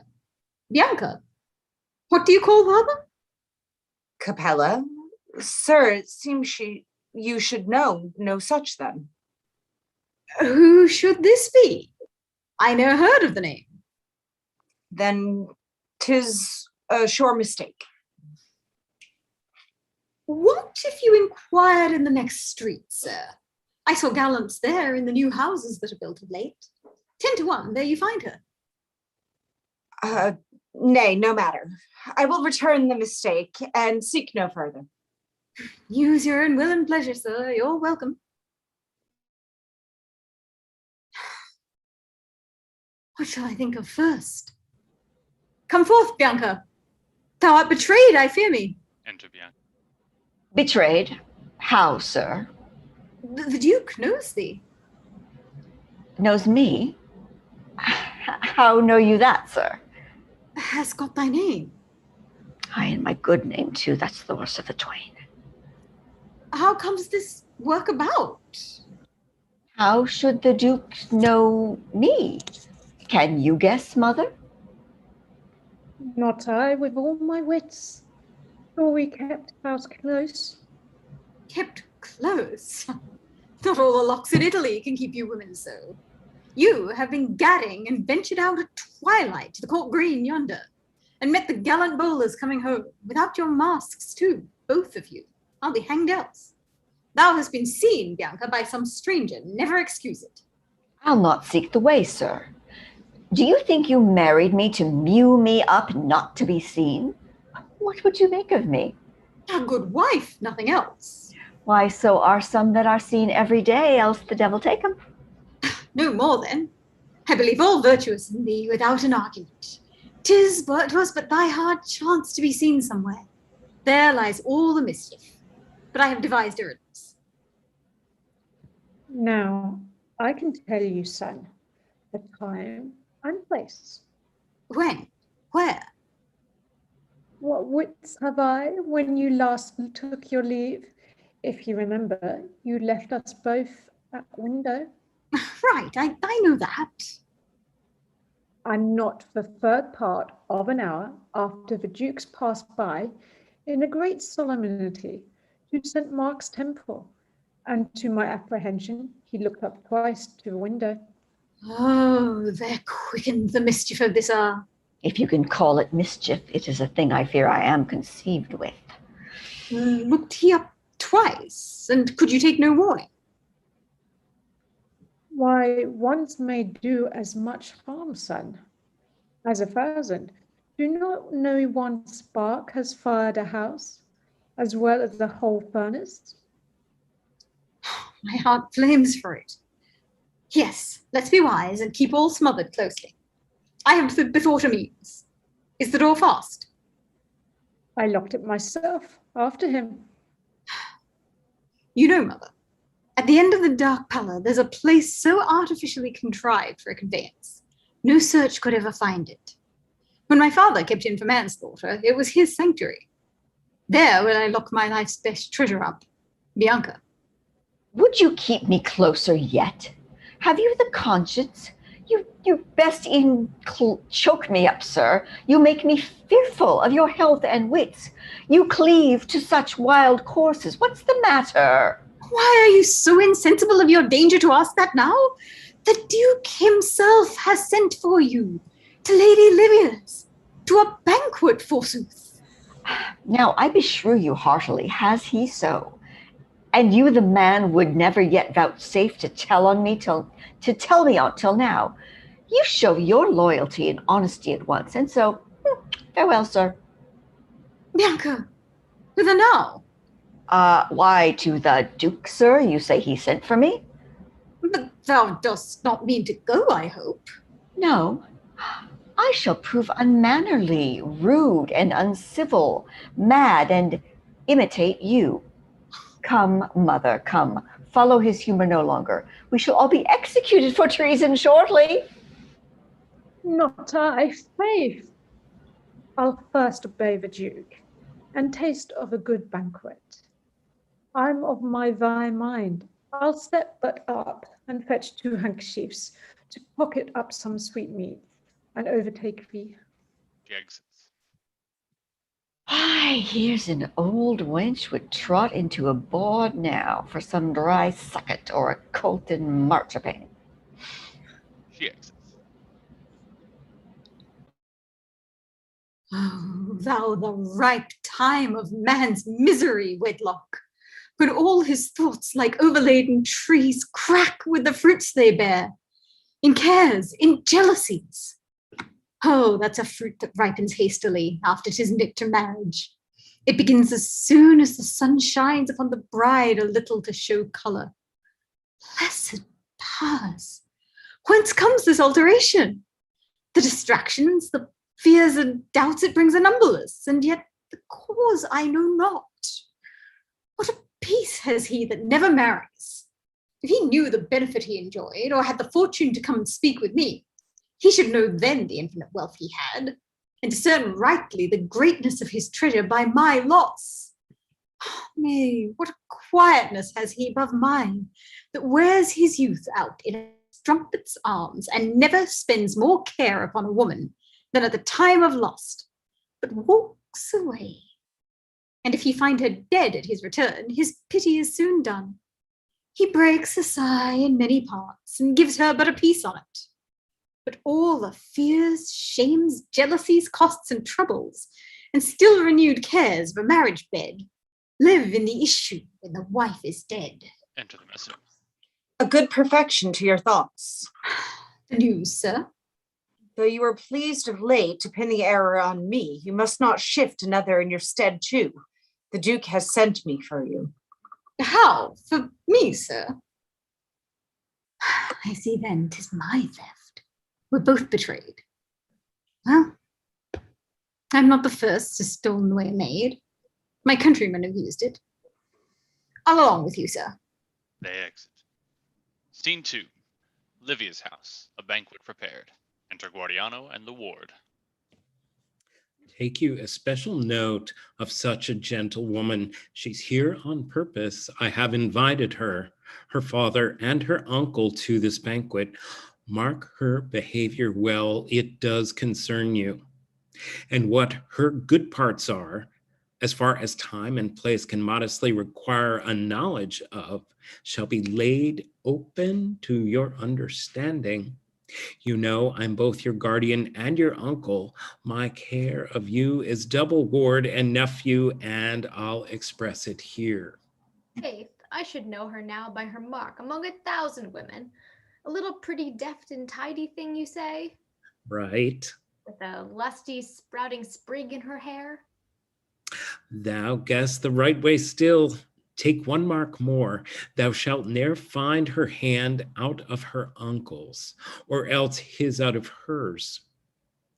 If she be near him, the love of kindred never yet stuck closer than theirs to one another. He that weds her marries her uncle's heart too.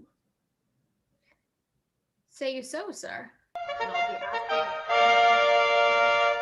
Then I'll be asked in the church to both of them. Fall back, here comes the Duke. He brings a gentlewoman. I should fall forward rather.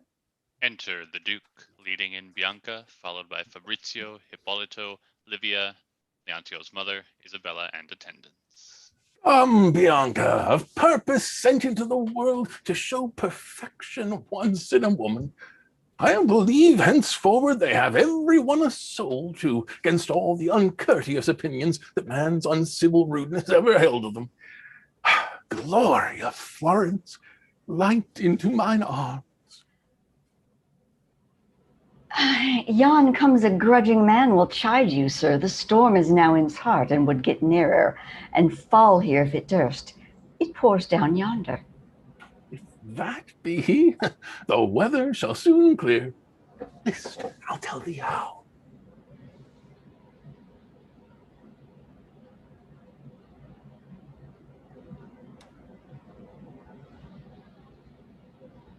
Sing too. I see it is plain lust now, adultery emboldened. What will it prove anon when 'tis stuffed full of wine and sweetmeats, being so impudent fasting? We have heard of your good part, sir, which we honor with our embrace and love.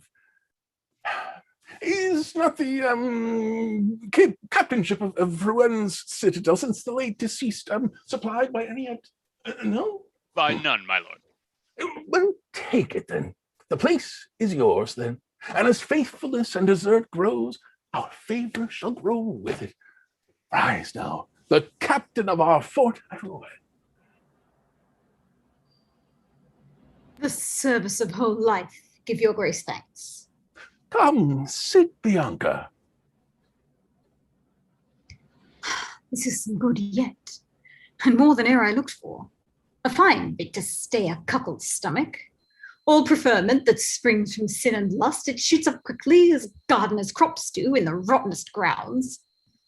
So is all mean is raised from base prostitution, in like a salad growing upon a dunghill. I'm like the thing that never yet was heard of, half merry and half mad. Much like a fellow that eats his meat with a good appetite and wears a plague sore that would fright a country. Or rather, like the barren, hardened ass that feeds on thistles till he bleeds again. And such is the condition of my misery. Is that your son, widow? Yes. Did your ladyship never know that till now? No, trust me, did I. Nor ever truly felt the power of love and pity to a man till now I know him. I have enough to buy me my desires, and yet to spare. That's one good comfort. Hark you, let me speak with you, sir, before you go. With me, lady? You shall, I am at your service. What will she say now, trow? More goodness yet. I see her now, I'm sure. The ape so little I shall scarce feel her. I've seen almost as tall as she sold in the fair for 10 pence. See how she simpers it, as if marmalade would not melt in her mouth. She might have the kindness of faith to send me a gilded bull from her own trencher, a ram, a goat, or somewhat to be nibbling. These women, when they come to sweet things once, they forget all their friends. They grow so greedy, nay, oftentimes their husbands. Here's a health now, gallants, to the best beauty at this day in Florence. Whoe'er she be, she shall not go unpledged, sir. Nay, you're excused from this. Who? I, my lord? Yes, by the law of Bacchus. I plead your benefit. You're not bound to pledge your own health, lady. That's a good way, my lord, to keep me dry. Oh, nay, then I will not offend Venus so much. Let Bacchus seek his mends in another court. Here's to thyself, Bianca. Nothing comes more welcome to that name than your grace. So. Here stands the poor thief now that stole the treasure, and he's not thought of. Ours is near kin now to a twin misery born into the world. First the hard-conscienced worldling, he hoards wealth up. Then comes the next, and he feasts all upon it. One's damned forgetting, the other for spending on it. Oh, equal justice, thou hast met my sin with a full weight. I'm rightly now oppressed. All her friends' heavy hearts lie in my breast. Methinks there is no spirit among us gallants, but what divinely sparkles from the eyes of bright Bianca. We sat all in darkness, but for that splendor. Who was it lately told us of a match-making rite, a marriage tender? 'Twas I, my lord. 'Twas you indeed. Where is she? This is the gentlewoman. My lord, my daughter. There's some stirring yet. She's a dear child to me. That must needs be. You say she is your daughter? Nay, my good lord. Dear to my purse, I mean. Beside my person, I ne'er reckon that she has the full qualities of a gentlewoman. I have brought her up to music, dancing, whatnot, that may commend her sex and stir her husband. And which is he now?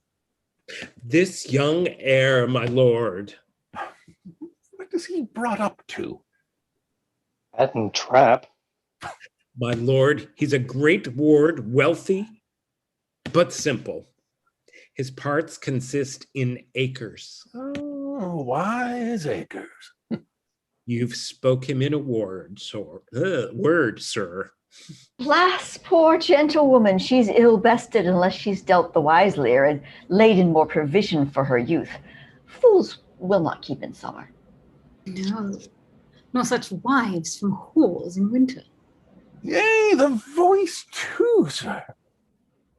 Ay, and a sweet breast too, my lord, I hope. Or I have cast away my money wisely. She took her pricking earlier, my lord, that any of kindred ever did. A rare child, though I say it. But I'd not have the baggage here so much. 'Twould make her swell straight, and maids of all things must not be puffed up. Let's turn us to a better banquet then. For music bids the soul of a man to a feast. That's indeed a noble entertainment, worthy Bianca's self.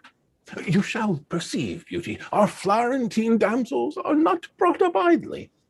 They are wiser of themselves, it seems, my lord, and can take gifts where goodness offers them. True. And damnation has taught you that wisdom. You can take gifts too.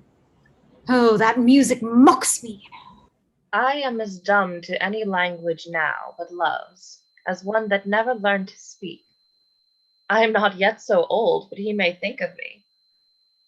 My own fault. I have been idle a long time, but I'll begin the week and paint tomorrow, so follow my true labor day by day. I never thrived so well as when I used it. What harder chance can fall to a woman who was born to cleave to some man than to bestow her time, youth, beauty, life's observance, honor, duty, on a thing for no use good, but to make physic work or blood force fresh in an old lady's cheek.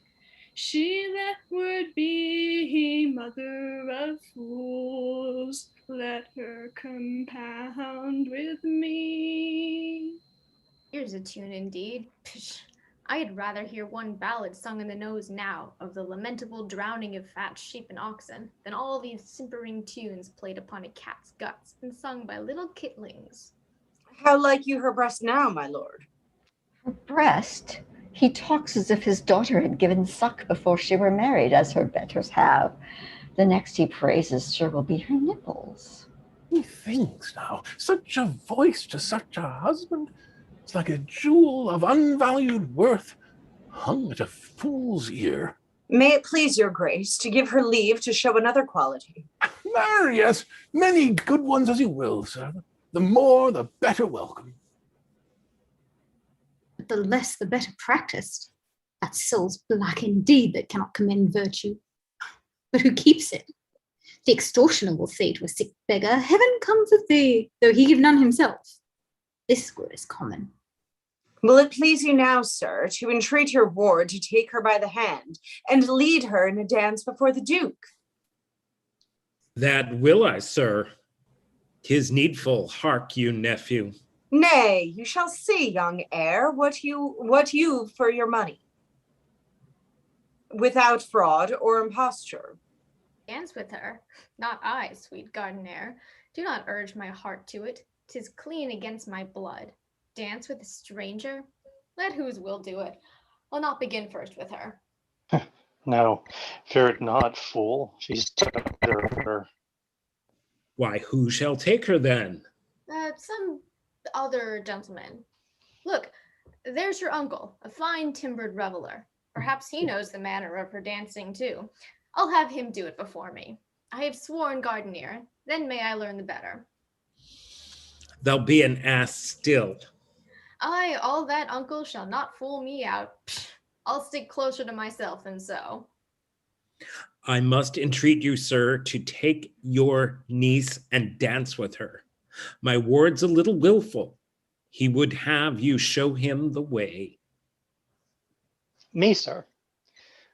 He shall command it at all hours. Pray tell him so. I thank you for him. He has not wit himself, sir. Come, my life's peace. I have a strange office on it here. 'Tis some man's luck to keep the joys he likes concealed for his own bosom, but my fortune to set 'em out now for another's liking, like a mad misery of necessitous man that parts from his good horse with many praises and goes on foot himself, needs must be obeyed. In every action it mars man and maid. Hippolito and Isabella dance, he bowing, she curtsying to the Duke, and afterwards to each other, both before and after the dance. Signor Fabrizio, you are a happy father. Your cares and pains are fortunate, you see. Your cost bears noble fruits. Hippolito, thanks. Here's some amends for all my charges yet. She wins both prick and praise wherever she comes. How likes Bianca? All things well, my lord, but this poor gentlewoman's fortune, that's the worst. There is no doubt, Bianca. She'll find leisure to make that good enough. He's rich and simple. She has the better hope, or the upper hand indeed, which women strive for most. Do it when I bid you, sir. I'll venture but a hornpipe with her, Gardenier, or some such married man's dance. Well, venture something, sir. I have rhyme for what I do. But little reason, I think. Plain men dance the measures, the syncopes, the gay. Cuckolds dance the hornpipe, and farmers dance the hay. Your soldiers dance the round, and maidens that grow big. Your drunkards, the canaries, your whore and bawd, the jig. Here's your 8 kind of dancers. He that finds them nice, let him pay the minstrels. Oh, here he appears once in his own person. I thought he would have married her by attorney. Laid with her so too. Nay, my kind lord, there's very seldom any found so foolish to give away his part there. Bitter scoff. Yet I must do it. With what a cruel pride the glory of her sin strikes by my afflictions. Lord and Isabella dance. He ridiculously imitates Hippolito. This thing will make shift, sirs, to make a husband, for aught I see in him. How thinks it, Bianca? Faith, an ill-favored shift, my lord, methinks. If he would take some voyage when he's married, dangerous or long enough, and scarce be seen once in 9 years together, a wife then might make indifferent shift to be content with him. A kiss. That wit deserves to be made much on. Come, Caroche. Stands ready for your grace, Duke. My thanks to all your loves. Come, fair Bianca, we have took special care of you and provided your lodging near us now. Your love is great, my lord. Once more, our thanks to all. All blessed honors guard you. Exit all but Leoncio and Livia.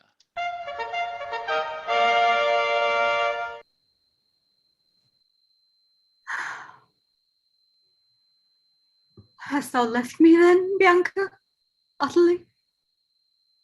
Oh, Bianca, now I miss thee. Oh, return and save the faith of woman. I never felt the loss of thee till now. 'Tis an affliction of greater weight than youth was made to bear, as if a punishment of afterlife were fallen upon man here. So new it is to flesh and blood, so strange, so insupportable. A torment e'en mistook, as if a body whose death were drowning must needs therefore suffer it in scalding oil. Sweet sir. As long as mine eyes saw thee, I half enjoyed thee. Sir. Canst thou forget the dear pains my love took? How has it watched whole nights together in all weathers for thee?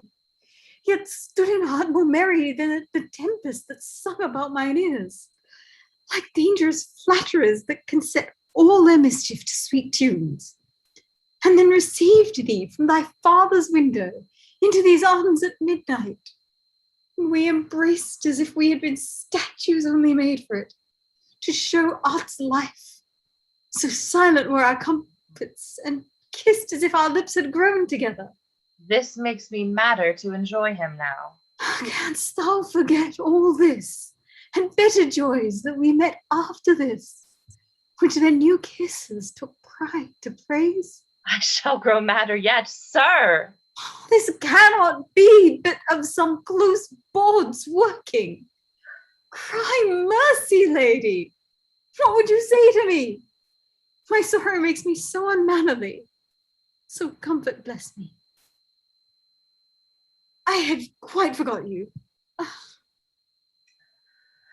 Nothing but e'en in pity to that passion would give your grief good counsel. Marry, and welcome, lady. It could never come better. Then first, sir, to make away all your good thoughts at once of her. No, most assuredly she is a strumpet. Ha! Most assuredly. Speak not a thing so vile, so certainly. Leave it more doubtful. Then I must leave all truth and spare my knowledge, a sin which I too lately found and wept for. Found you it? Aye, with wet eyes. Oh, perjurious friendship. You missed your fortunes when you met with her, sir. Young gentlemen that only love for beauty, they love not wisely. Such a marriage rather proves the destruction of affection. It brings on want, and want's the key of whoredom. I think you'd small means with her. Oh, not any lady. Alas, poor gentleman, what mean'st thou, sir, quite to undo thyself with thine own kind heart? Thou art too good and pitiful to woman. Marry, sir, thank thy stars for this blessed fortune, that rids the summer of thy youth so well from many beggars that had laid a sunning in thy beams, only else, till thou hadst wasted the whole days of thy life in heat and labor. What would you say now to a creature found as pitiful as you, and as it were e'en sent on purpose from the whole sex general, to requite all that kindness you have shown to't? What's that, madam?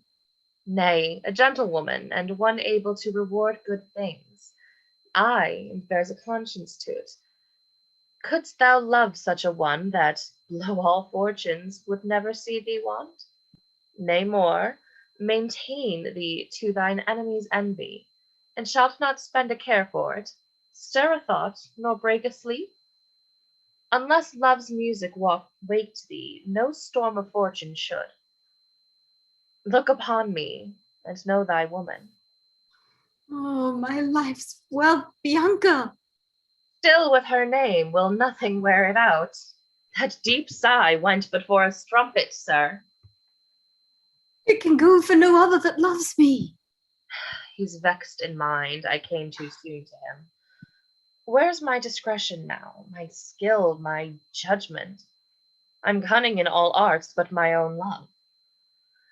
'Tis as unseasonable to tempt him now so soon, as for a widow to be courted following her husband's course, or to make bargain by the graveside and take a young man there. Her strange departure stands like a hearse yet before his eyes, which time will take down shortly. She exits.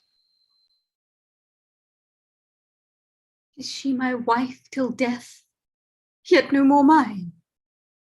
That's a hard measure. Then what's marriage good for? Methinks by right I should not now be living, and then 'twere all well. What a happiness had I been made of had I never seen her. For nothing makes man's loss grievous to him but knowledge of the worth of what he loses. For what he never had, he never misses. She's gone forever, utterly. There is as much redemption of a soul from hell as a fair woman's body from his palace. Why should my love last longer than her truth? What is there good in woman to be loved when only that which makes her so has left her? I cannot love her now, but I'm as like her sin and mine own shame too, and be guilty of law's breach with her and mine own abusing, all which were monstrous.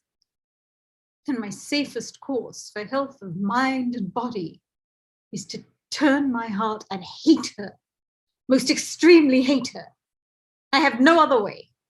Those virtuous powers, which were chaste witness of both our troths, can witness she breaks first. And I'm rewarded with captainship of the fort, a place of credit, I must confess, but poor. My factorship shall not exchange means with it. He that died last in it, he was no drunkard, yet he died a beggar for all his thrift. Besides, the place not fits me. It suits my resolution, not my breeding. Re-enter Livia. I have tried all ways I can, and have not power to keep from sight of him. How are you now, sir? I feel in better ease, madam. Thanks to blessedness. You will do well, I warrant you. Fear it not, sir. Join, but your own good will to it. He is not wise that loves his pain or sickness, or grows fond of a disease, whose property is to vex him, and spitefully drinks his blood up. Out upon it, sir. Youth knows no greater loss. I pray, let's walk, sir. You never saw the beauty of my house yet, nor how abundantly fortune has blessed me in world treasure. Trust me, I have enough, sir, to make my friend a rich man in my life, a great man at my death. Yourself will say so. If you want anything and spare to speak, troth, I will condemn you for a wilful man, sir. Why, sure this can be but the flattery of some dream. Now by this kiss, my love, my soul and riches, 'tis all true substance.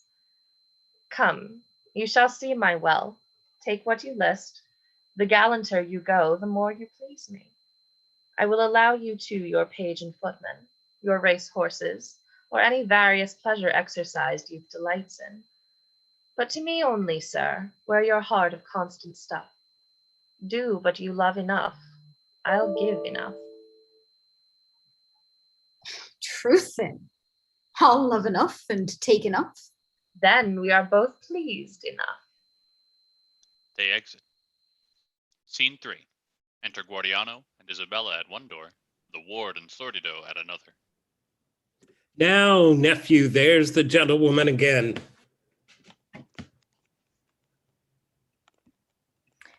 Mass, here she's come again. Mark her now, Sordido. This is the maid, my love, and care has, excuse me, anyhow, and care has chose out for your wife, and so I tender her to you. Yourself has been eyewitness of some qualities that speak a courtly breeding and are costly. I bring you both to talk together now. 'Tis time you grew familiar in your tongues. Tomorrow you join hands, and one ring ties you, and one bed holds you. If you like the choice, her father and her friends are in the next room, and stay to see the contract ere they part. Therefore dispatch, good ward, be sweet and short.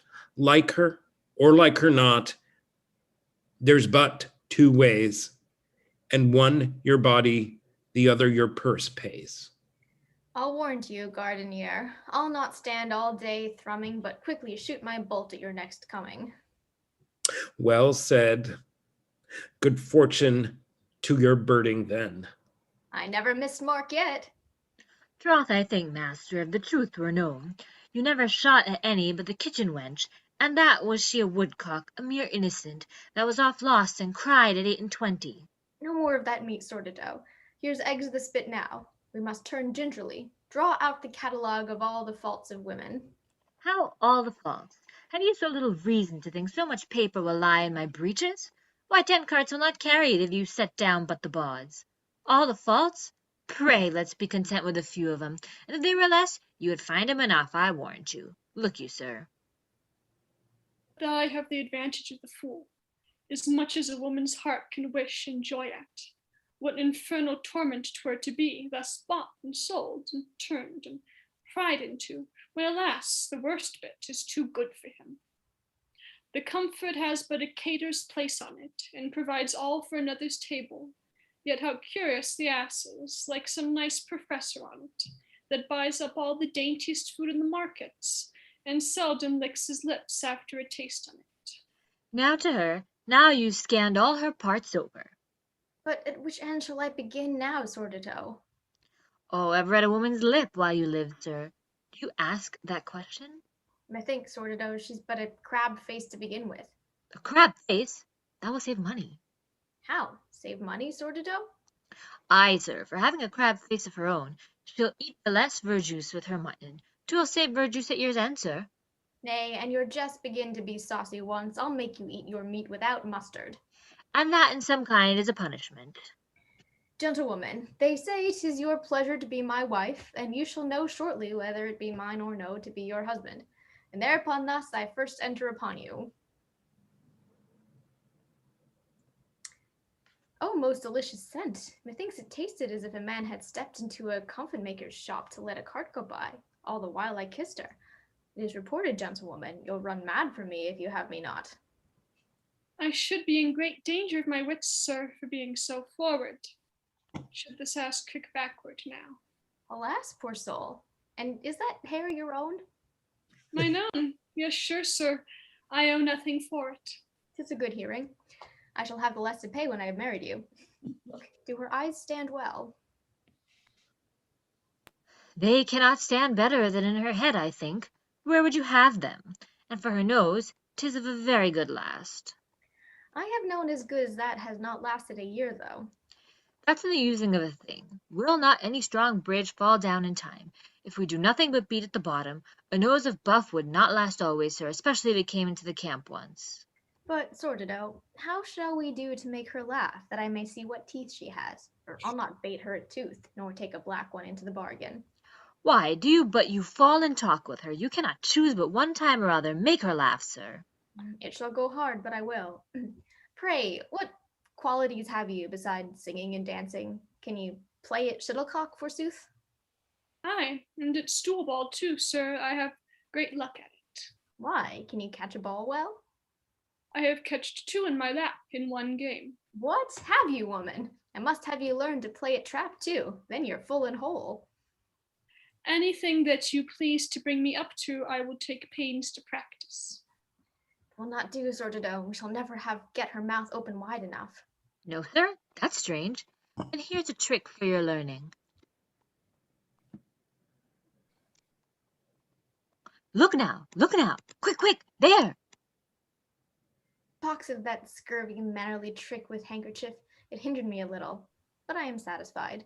When a fair woman gapes and stops her mouth show, it shows like a cloth stopple in a cream pot. I have fair hope of her teeth now, Sordito. Why, then you've all well, sir, for aught I see. She's right and straight enough now as she stands. They'll commonly lie crooked, that's no matter. Wise gamesters never find fault with that, let 'em lie still so. I'd fain mark how she goes, and then I have all. For of all creatures, I cannot abide a splay-footed woman. She's an unlucky thing to meet in a morning. Her heels keep together so, as if she were beginning an Irish dance still, and the wriggling of her bum played the tune of it. But I have bethought a cleanly shift to find it. Dab down as you see me, and peep of one side, when her back's toward you. I'll show you the way.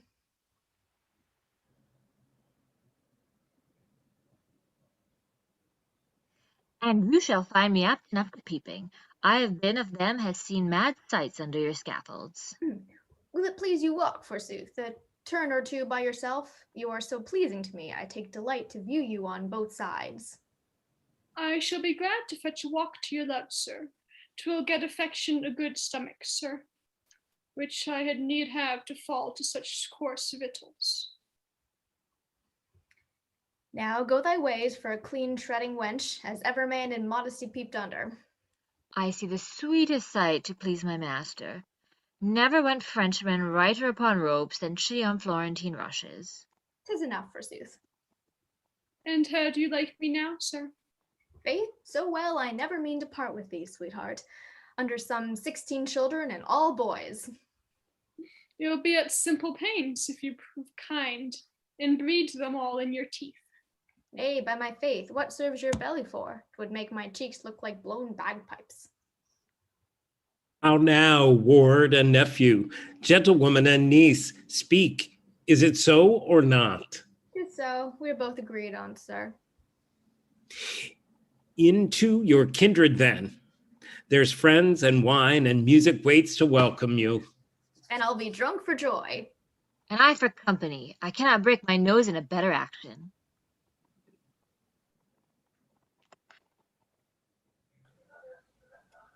End of Act 3. Act 4, Scene 1. Bianca's lodgings at court. Enter Bianca, attended by 2 ladies. How go your watches, lady? What's o'clock now? By mine, full 9. By mine, 1/4 past. I said mine by St. Mark's. St. Anthony's, they say, goes truer.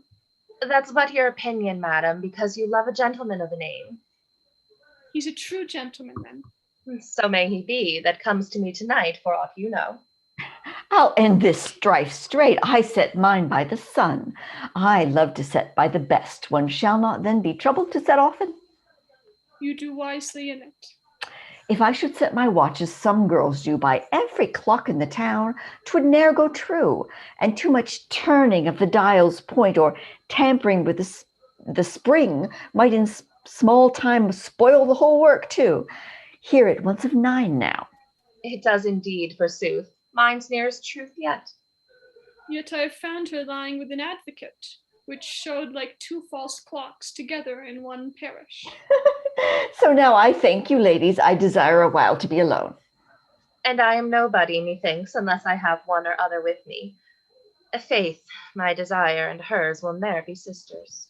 Ladies exit. How strangely woman's fortune comes about. This was the farthest way to come to me.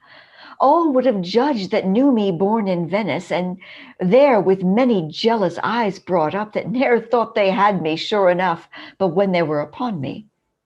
Yet my haps to meet it here, so far off from my birthplace, my friends or kindred. 'Tis not good in sadness to keep a maid so strict in her young days. Restraint breeds wandering thoughts, as many fasting days a great desire to see flesh stirring again. I'll ne'er use any girl of mine so strictly. Howe'er they're kept, their fortunes find 'em out. I see it in me. If they be got in court, I'll never forbid 'em the country. Nor the court, though they be born in the country. They will come to it, and fetch their falls 1,000 mile about, where one would little think on't. Enter Leontia.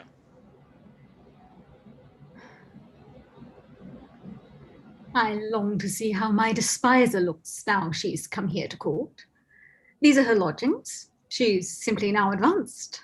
I took her out of no such window, I remember first. That was a great deal lower and less carved.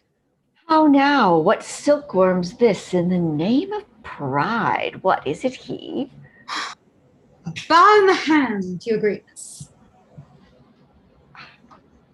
You must now have 3 legs, I take it, must you not? Then must I take another, I shall want else the service I should have. You have but 2 there. You're richly placed. Methinks you're wondrous brave, sir. A sumptuous lodging. You've an excellent suit there. A chair of velvet. Is your cloak lined, though, sir? You're very stately here. Faith, something proud, sir. Stay, let's see your cloth of silver slippers. Who's your shoemaker? He's made you a neat boot. Will you have a pair? The Duke will lend you spurs.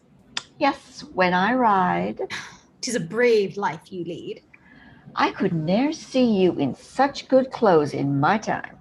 In your time? Sure, I think, sir, we both thrive best asunder. You're a whore. Fear nothing, sir. An impudent, spiteful strumpet. Oh, sir, you give me thanks for your captainship. I thought you had forgot all your good manners. And to spite thee as much, look here. There, read. Vex, gnaw. Thou shalt find that I am not love-starved. The world was never yet so cold nor pitiless. But there was ever still more charity found out than at one proud fool's door.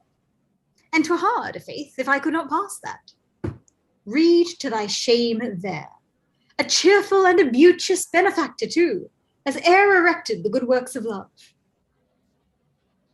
Lady Livia? Is possible? Her worship was my Pandarus.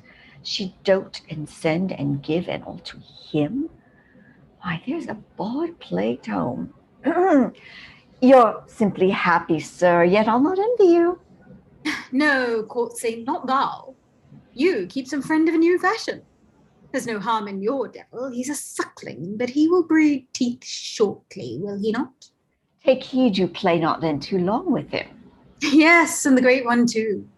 I shall find time to play a hot religious bout with some of you, and perhaps drive you and your course of sins to their eternal kennels. I speak softly now. 'Tis manners in a noble woman's lodging, and I well know all my degrees of duty. But come I to your everlasting parting once, thunder shall seem soft music to that tempest. 'Twas said last week there would be change of weather when the moon hung so, and belike you heard it. Why, here sin made, and ne'er a conscience put to it. A monster with all forehead and no eyes. Why do I talk to thee of sense or virtue, that art as dark as death, and as much madness to set light before thee as to lead blind folks to see the monuments, which they may smell as soon as they behold? Marry, oft times their heads, for want of light, may feel the hardness of them.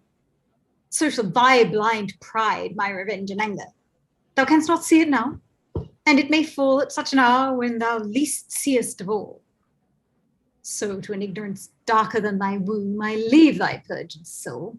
A plague will come. Yeah. Get you gone first, then I fear no greater. Nor thee will I fear long. I'll have this sauciness soon banished from these lodgings, and the room perfumed well after the corrupt air it leaves. His breath has made me almost sick, in troth, as a poor base startup. Life, because he's got fair clothes by foul means, comes to rail and show 'em. Enter the Duke. Who's that? Cry you mercy, sir. Prithee, who's that? The former thing, my lord, to whom you gave the captainship. He eats his meat with grudging still. Still? He comes vaunting here of his new love and the new clothes she gave him. Lady Livia, who but she now is mistress. Lady Livia? Be sure of what you say. He showed me her name, sir, in perfumed papers, her vows, her letter with an intent to spite me. So his heart said, and his threats made it good. They were as spiteful as ever malice uttered, and as dangerous should his hand follow the copy. But that must not. Do not vex your mind. Prithee, to bed. Go, all shall be well and quiet. I love peace, sir. And so do all that love. Take you no care for it. It shall be still provided to your hand. Who's nearest here? My lord. Seek out Hippolito, brother to Lady Olivia, with all speed. He was the last man I saw, my lord. Make haste. He's a blood soon stirred, and as he's quick to apprehend a wrong, he's bold and sudden in bringing forth a ruin. I know likewise the reputation of his sister's honor is as dear to him as lifeblood to his heart. Besides, I'll flatter him with a goodness to her, which I now thought on, but ne'er meant to practice, because I know her base. And that wind drives him. The ulcerous reputation feels the poise of lightest wrongs, as sores are vexed with flies. He comes, Hippolito, and welcome. Enter Hippolito. My loved lord. How does that lusty widow, thy kind sister? Is she not sped yet of a second husband? A bedfellow she has, I ask not that. I know she sped of him. Of him, my lord. Yes, of a bedfellow. Is the news so strange to you? I hope 'tis so to all. Oh, I wish it were, sir. But 'tis confessed too fast. Her ignorant pleasures only by lust instructed have received into their services an impudent boaster, one that does raise his glory from her shame, and tells the midday sun what's done in darkness. Yet, blinded with her appetite, wastes her wealth, buys her disgraces at a dearer rate than bounteous housekeepers purchase their honor. Nothing sads me so much as that in love to thee and to thy blood, I had picked out a worthy match for her, the great Vincentio, high in our favor and all men's thoughts. Oh, thou destruction of all happy fortunes, unsated blood! Know you the name, my lord, of her abuser? One Leontio. He's a factor. He ne'er made so brave a voyage by his own talk. The poor old widow's son. I humbly take my leave. I see 'tis done.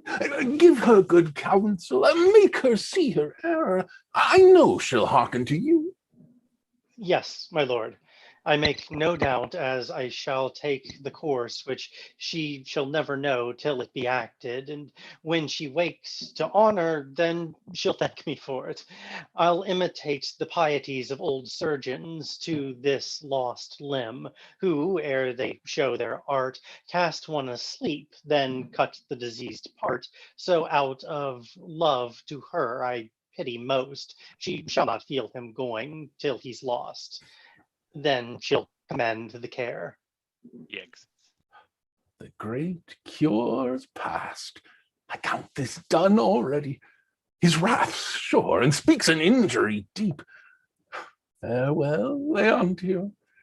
This place will never hear thee murmur more. Our noble brother, welcome. Enter the Lord Cardinal attended.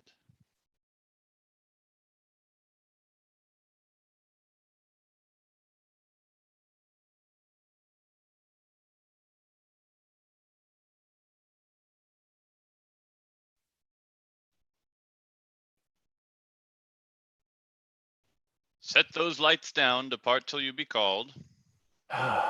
Serious business fixed in his look, and inclines a little to the dark color of a discontentment. Brother, what is commands your eye so powerfully? Speak, you seem lost. The thing I look on seems so to my eyes lost forever. Look on me.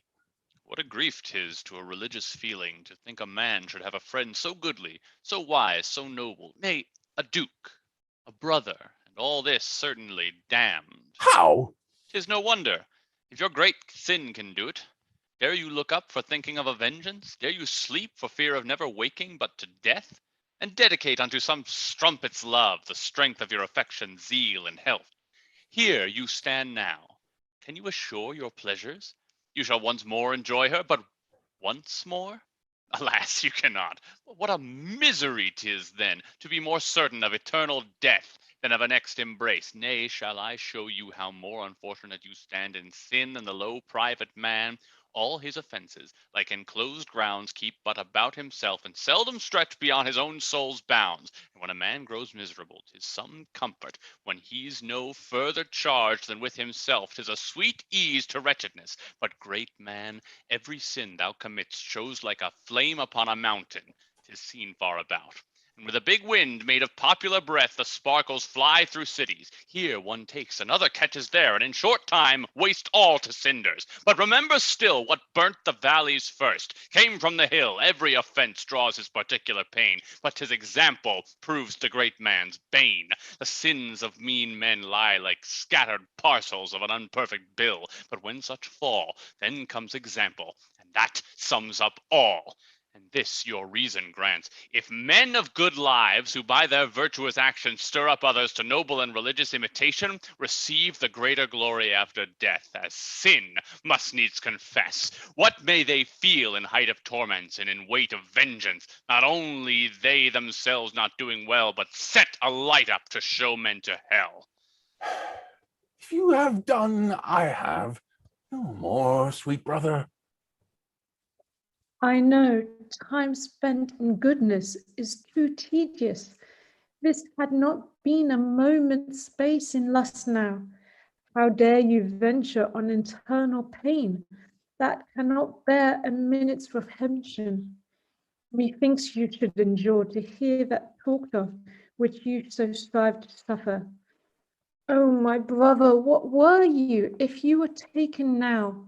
My heart weeps blood to think on it.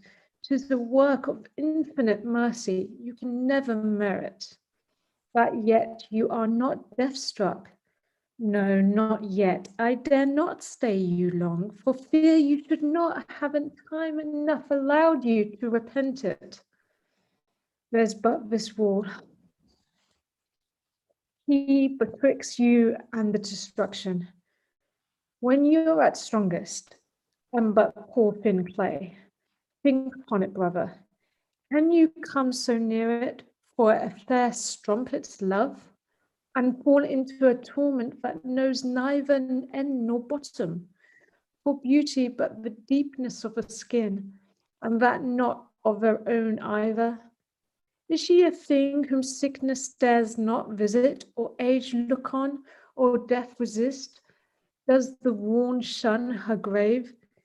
If not, as your soul knows it, why should lust bring man to lasting pain for rotten dust? Brother, of spotless honor, weep the first of my repentance in thy bosom, and show the blessed fruits of a thankful spirit. If e'er keep woman more unlawfully, may I want penitence at my greatest need. Wise men know there is no barren place threatens more famine than a dearth in grace. Why, here's a conversion. Is at this time, brother, sung for him in heaven, and at this instant the powers of darkness groan, makes all hell sorry. First, I praise heaven, then in my work I glory. Who's there it attends without? My lord. Take up those lights. There was a thicker darkness. When they came first, the peace of a fair soul, keep with thine, my noble brother. Joys be with you, sir.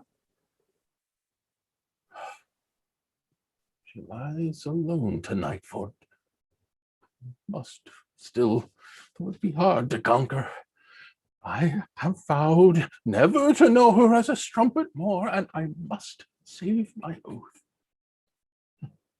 If fury fail not, her husband dies tonight, or at the most lives not to see the morning spent tomorrow. Then will I make her lawfully mine own, without this sin and horror. Now unchidden for what I shall enjoy, then unforbidden, and I'll not freeze in stoves. 'Tis but a while. Live like a hopeful bridegroom, chaste from flesh, and pleasure then will seem new, fair, and fresh. He exits. Scene 2. Enter Ippolito. The morning so far wasted, yet his baseness so impudent. See if the very sun do not blush at him. Dare he do thus much, and know me alive? Put case one must be vicious, as I know myself monstrously guilty. There's a blind time made for it. He might use only that. Precautionable art, silence, closeness, subtlety, and darkness are fit for such a business.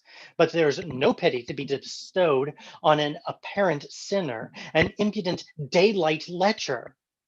The great zeal I bear to her advancement in this match with Lord Vincentio, as the Duke has wrought it to the perpetual honor of our house, puts fire into my blood to purge the air of this corruption. Fear it spread too far and poison the whole hopes of this fair fortune. I love her good so dearly that no brother shall venture further for a sister's glory than I for her preferment. Deal on a page. Once again, I'll see that glistering whore. Shines like a serpent now the sun's upon her. Page! Anon, sir. I'll go in state too. See the coach be ready. I'll hurry away presently. Yes, you shall hurry, and the devil after you. Take that for setting her forth. Now, and you'll draw. We are on equal terms, sir. Thou tookst advantage of my name in honor upon my sister. Ne'er I saw the stroke come till I found my reputation bleeding, and therefore counted I no sin to valor to serve thy lust so. Now, if we are of even hand, take your best course against me. You must die. How close sticks envy to man's happiness. When I was poor and little cared for life, I had no such means offered me to die. No man's wrath minded me. Slave, I turn this to thee, to call thee to account for a wound lately of a base stamp upon me. 'Twas most fit for a base metal. Come and fetch one now, more noble than, for I will use thee fairer than thou hast done thy soul or honor. They fight.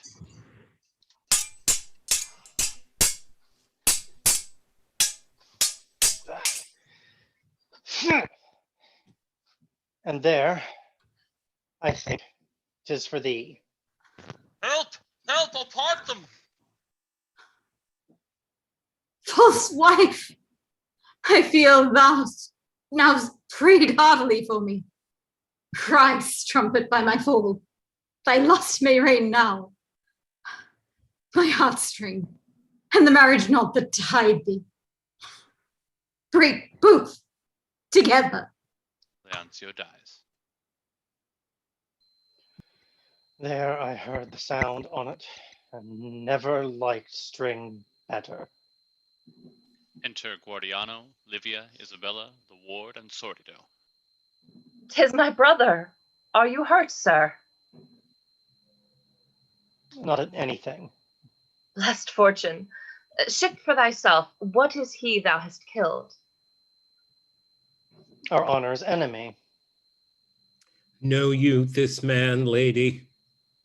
Leontio, my love's joy. Wounds stick upon thee as deadly as thy sins. Art thou not hurt? The devil take that fortune, and he dead? Drop plagues into thy bowels without voice, secret and fearful.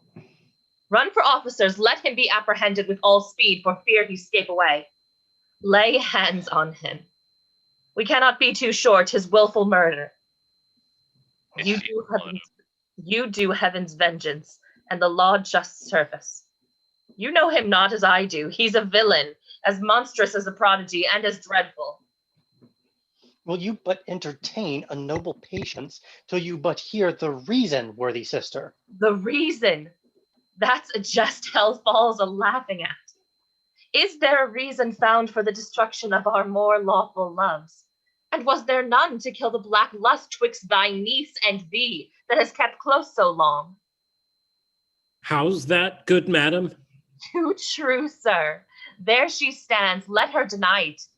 The deed cries shortly in the midwife's arms, unless the parent's sin strike it stillborn. And if you be not deaf and ignorant, you'll hear strange notes ere long. Look on me, wench.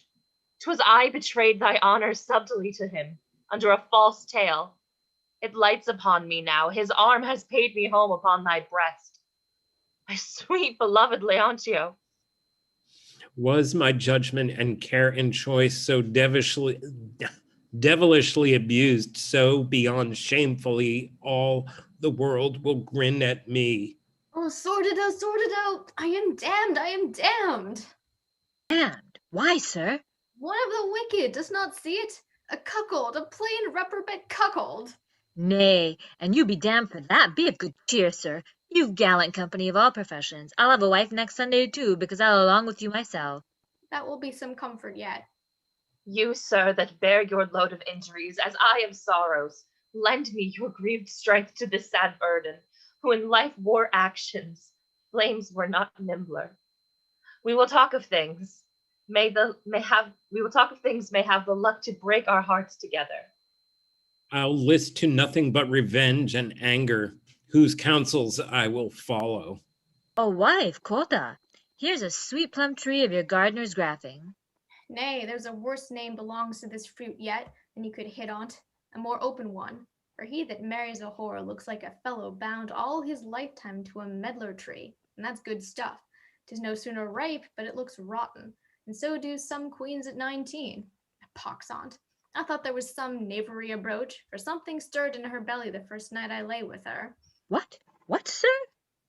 This is she brought up so courtly, can sing and dance, and tumble too, methinks. I'll never marry wife again that has so many qualities. Indeed, they are seldom good, master, for likely when they are taught so many, they will have one trick more of their own finding out. Well, give me a wench, but with one good quality, to lie with none but her husband, and that's bringing up enough for any woman breathing. This was the fault when she was tender to me. You never looked to this. Alas, how would you have me see through a great farthingale, sir?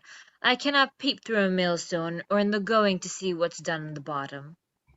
Her father praised her breast, she'd the voice forsooth. I marvelled she sung so small indeed, being no maid. Now I perceive there's a young cloisterer in her belly. This breeze is singing in my head, I'm sure. 'Tis but the tune of your wife's syncope danced in a feather bed. Faith, go lie down, master, but take heed your horns do not make holes in the pillowers. I would not batter brows with him for a hogshead of angels. He'll prick my skull as full of holes as a scrivener's sandbox. Was ever maid so cruelly beguiled to the confusion of life, soul, and honor, all of one woman's murdering? I'd fain bring her name no nearer to my blood than woman, and 'tis too much of that. Oh, shame and horror! In that small distance from yon man to me lies sin enough to make a whole world perish. 'Tis time we parted, sir, and left the sight of one another. Nothing can be worse to hurt repentance, for our very eyes are far more poisonous to religion than basilisks to them. If any goodness rest in you, hope of comforts, fear of judgments, my request is I ne'er may see you more, and so I turn me from you everlastingly. So is my hope to miss you, but for her that durst so dally with a sin so dangerous, and lay a snare so spitefully for my youth, with the least means but favor my revenge, that I may practice the like cruel cunning upon her life, as she has on mine honor, I'll act it without pity.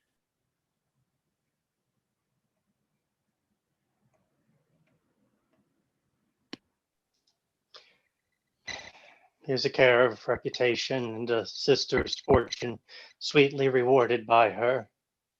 What a silence as great as that which keeps among the graves had everlastingly chained up her tongue. My love to her has made mine miserable.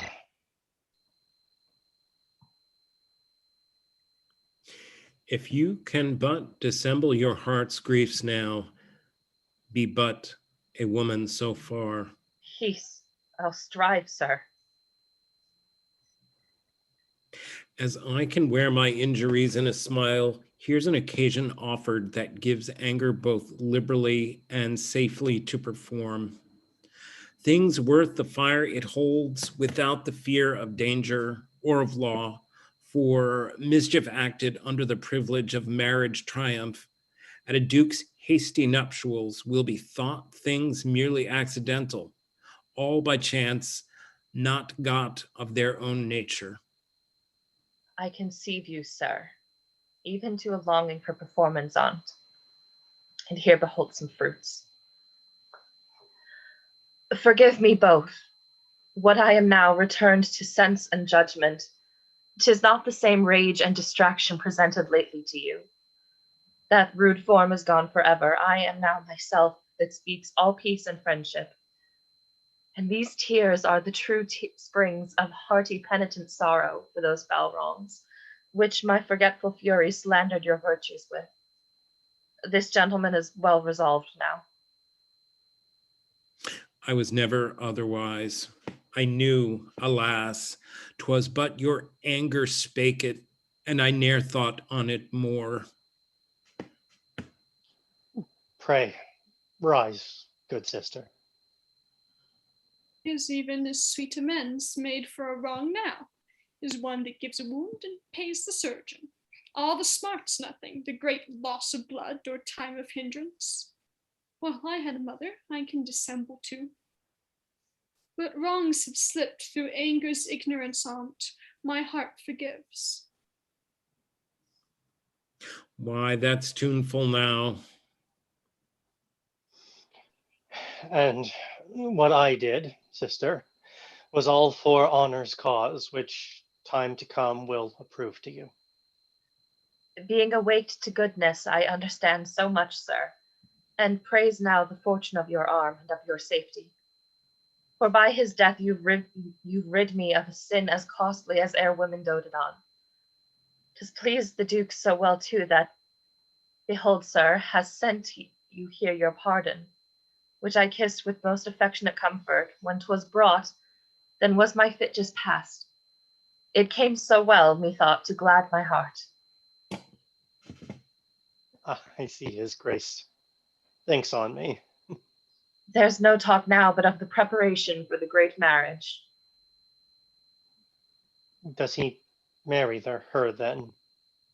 With all speed, suddenly, as fast as cost can be laid on with many thousand hands. This gentleman and I had once a purpose to have honored the first marriage of the Duke with an invention of his own. 'Twas ready, the pains well past, most of the charge bestowed on't. Then came the death of your good mother, niece, and turned the glory of it all to black. 'Tis a device would fit these times so well too. Art's treasury not better. If you'll join, it shall be done, the cost shall all be mine. You've my voice first. 'Twill well approve my thankfulness for the Duke's love and favor. What say you, niece? I am content to make one. Lots full then, your pages, madam, will make shift for Cupids. That they will, sir. You'll play your old part still. What is't? Good troth, I have e'en forgotten it. Why, Juno Pronuba, the marriage goddess. 'Tis right indeed. And you shall play the nymph that offers sacrifice and appears her wrath. Sacrifice, good sir. Must I be appeased then? That's as you list yourself, as you see cause. Methinks 'twould show the more state in her deity to be incensed. 'Twould, but my sacrifice should take a course to appease you, or I'll fail in it and teach a sinful bawd to play a goddess. Exits. For our parts will not be ambitious, sir. Please you walk in and see the project drawn, then take your choice. I weigh it not, so I have one. How much ado have I to restrain fury from breaking into curses? Oh, how painful 'tis to keep great sorrow smothered. Sure, I think 'tis harder to dissemble grief than love. Leontio, here the weight of thy loss lies, which nothing but destruction can suffice. The Duke and Bianca enter in great state, very richly attired, attended by lords, cardinals, ladies, and others. As they are passing solemnly over the stage, the Lord Cardinal enters in a rage and interrupts the ceremony. Cease. Cease. Religious honors done to sin. Disparage virtue's reverence and will pull heaven's thunder upon Florence. Holy ceremonies were made for sacred uses, not for sinful. Are these the fruits of your repentance, brother? Better it had been you had never sorrowed than to abuse the benefit and return to worse than where sin left you. Vowed you then never to keep strumpet more And are you now so swift in your desires to knit your honor and your life fast to her? Is not sin sure enough to wretched man, but he must bind himself in chains to it? Worse, must marriage, that immaculate robe of honor that renders virtues glorious, fair, and fruitful, to her great master, be now made the garment of leprosy and foulness? Is this penitence to sanctify hot lust?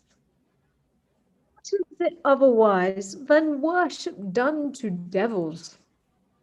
Is this the best amends that sin can make after her riots? As if a drunkard to appease heaven's wrath should offer up his surfeit for a sacrifice? If that be comely, then lust's offerings are on wedlock's sacred altar.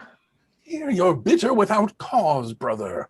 What I vowed I keep as safe as you your conscience. And this needs not. I taste more wrath in it than I do religion, and envy more than goodness.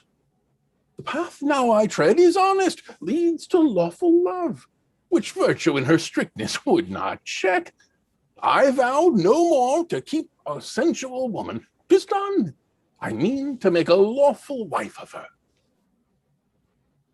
He that taught you that craft, call him not master long. He will undo you. Grow not too cupping for your soul, good brother. Is it enough to use adulterous thefts and then take sanctuary in marriage? I grant, so long as an offender keeps close in a privileged temple, his life safe. But if he ever venture to come out and so be taken, then he surely dies for it. So now you're safe. But when you leave this body, man's only privileged temple upon earth, in which the guilty soul takes sanctuary, then you'll perceive what's wrong's chaste vows endure, when lust usurps the bed that should be pure. Sir, I have read you over all this while in silence, and I find great knowledge in you and severe learning. Yet mongst all your virtues I see not charity written, which some call the firstborn of religion, and I wonder I cannot see it in yours. Believe it, sir, there is no virtue that can be sooner missed or later welcomed. It begins the rest and sets them all in order. Heaven and angels take great delight in a converted sinner. Why should you then, a servant and professor, differ so much from them? If every woman that commits evil should be therefore kept back in desires of goodness, how should virtue be known and honored? From a man that's blind to take a burning taper, 'tis no wrong, he never misses it. But to take light from one that sees, that's injury and spite. Pray whether 'tis religion better served when lives that are licentious are made honest, than when they still run through a sinful blood. 'Tis nothing virtue's temples to deface, but build the ruins. There's a work of grace. I kiss thee for that spirit. Thou hast praised thy wit of modest way. On there! Lust is bold, and will have vengeance, speak ere not be continued. All exit. End of Act 4. Act 5, Scene 1. Enter Guardiano and the ward. Speak, hast thou any of thy abuse?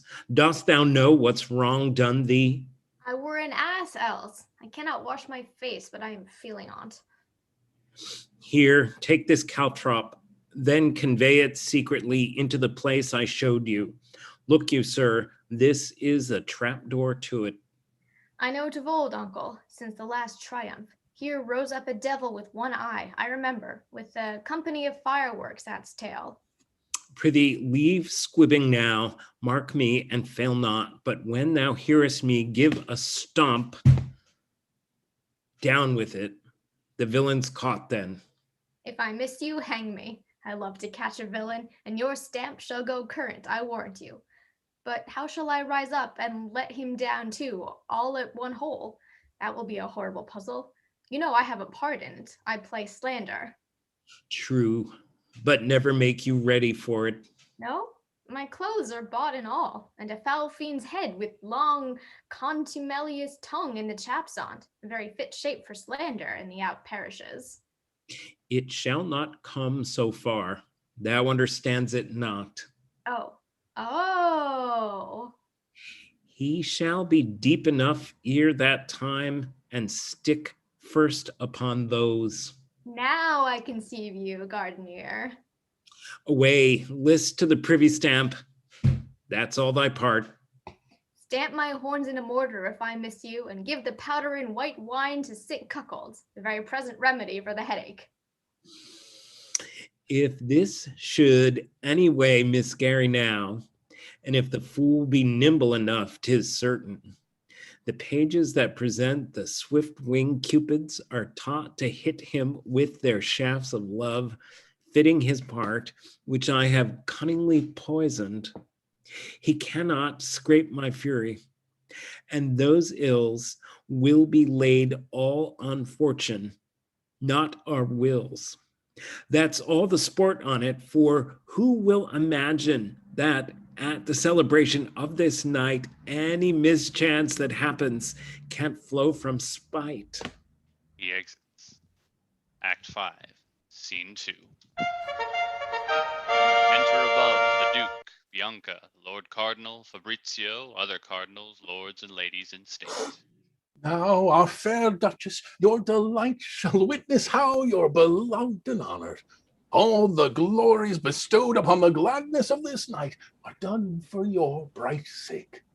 I am the more in debt, my lord, to loves and courtesies that offer up themselves so bounteously to do me honored grace without my merit. A goodness set in greatness, how it sparkles afar off like pure diamonds set in gold. How perfect my desires were, might I witness but a fair noble peace twixt your two spirits. The reconcilement will be more sweet to me than longer life to him that fears to die. Good sir? I profess peace and am content. I'll see the seal upon it, and then 'tis firm. You shall have all you wish. I have all indeed now.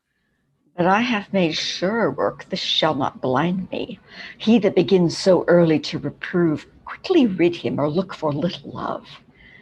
Beware a brother's envy, he's next heir too. Cardinal, you die this night. The plot's laid surely. In times of sport, death may steal insecurely. Then 'tis least thought on. For he that's most religious, holy friend, does not at all hours think upon his end. He has his times of frailty and his thoughts, their transportations too, through flesh and blood, for all his zeal, his learning, and his light, as well as we, poor soul, that sin by night. What's this, Fabrizio? Marry, my lord, the model of what's presented. Oh, we thank their loves. Sweet Duchess, take your seat. Listen to the argument. There is a nymph that haunts the woods and springs, in love with two at once, and they with her. Equal it runs. But to decide these things, the cause to mighty Juno they refer, she being the marriage goddess. The two lovers they offer sighs, the nymph a sacrifice, all to please Juno, who by signs discovers how the event shall be. For the man refused grows discontent, and out of love abused, he raises slander up like a black fiend to disgrace the other, which pays him in the end. In troth, my lord, a pretty pleasing argument, and fits the occasion well. Envy and slander are things soon raised against two faithful lovers. But comfort is, they're not long unrewarded. This music shows they're upon entrance now.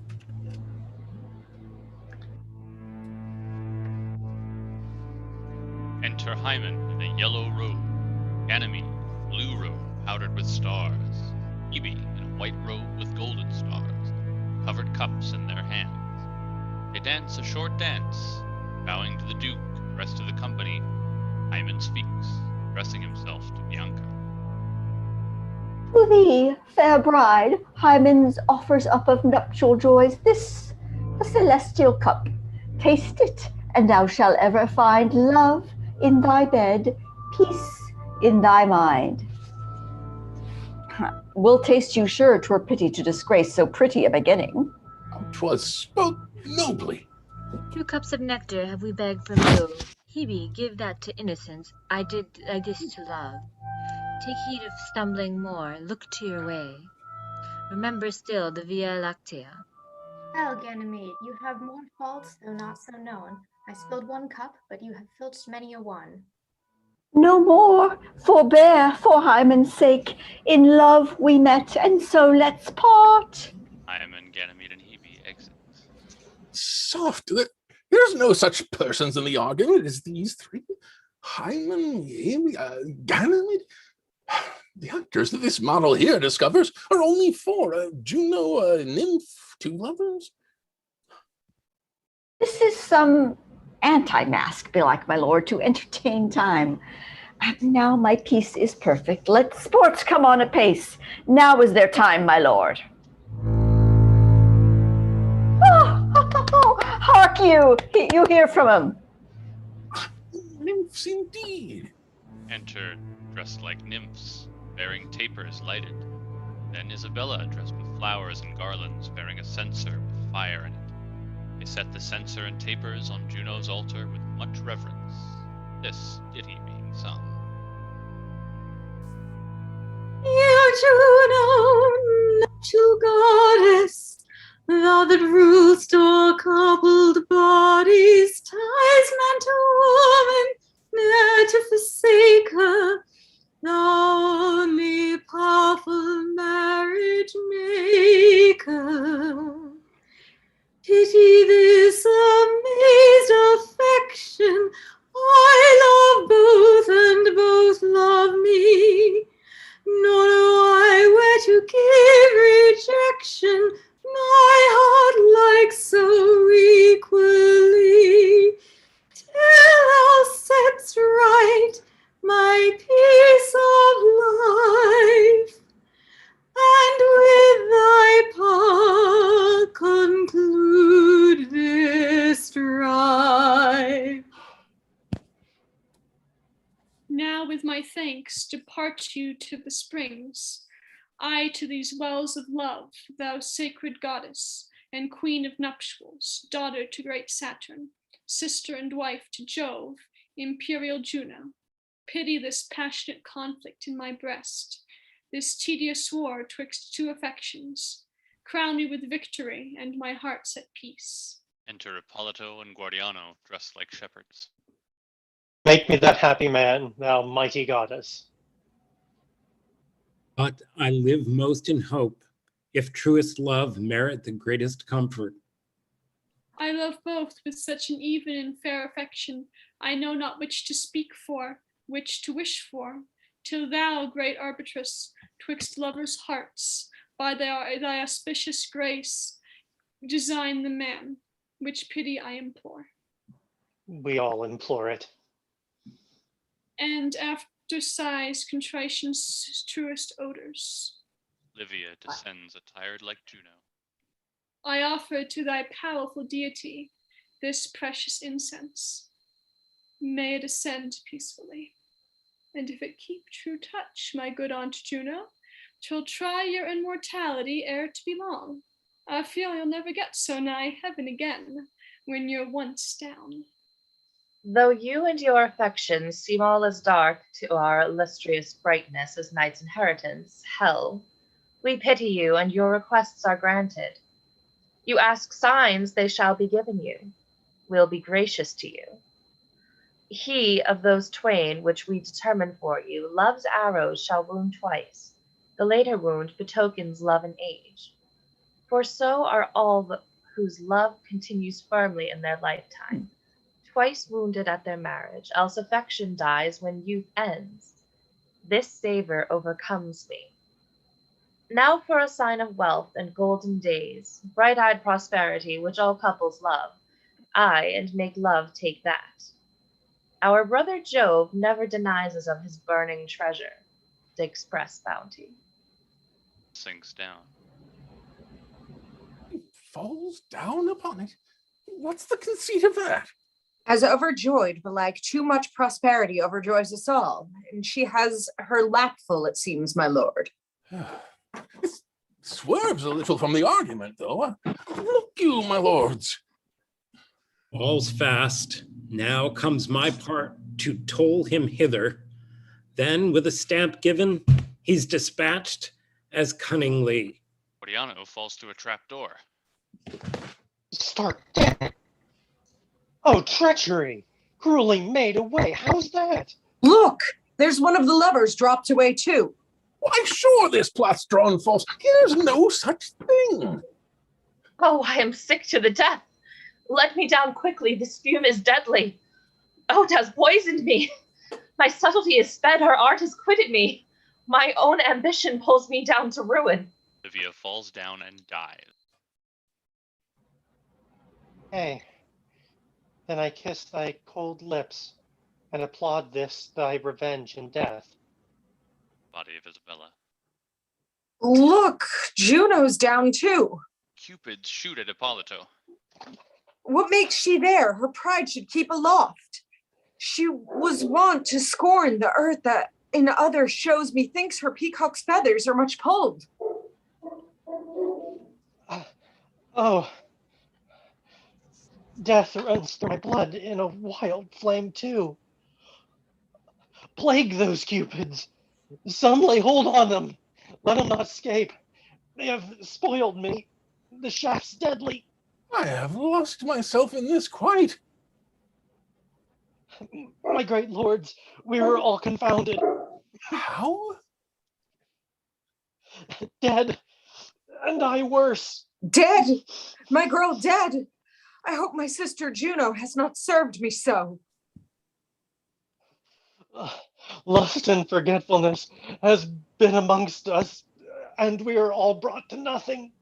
Some blessed charity, lend me the speeding pity of his sword to quench this fire and blood. Leoncio's death has brought all this upon us. Now I taste it, and made us lay plots to confound each other. The events so prove it, and man's understanding is riper at his full than all his lifetime. Yeah, she is in a madness for her lover's death, revealed a fearful lust in our near bloods, for which I am punished dreadfully and unlooked for. Proved her own ruin too.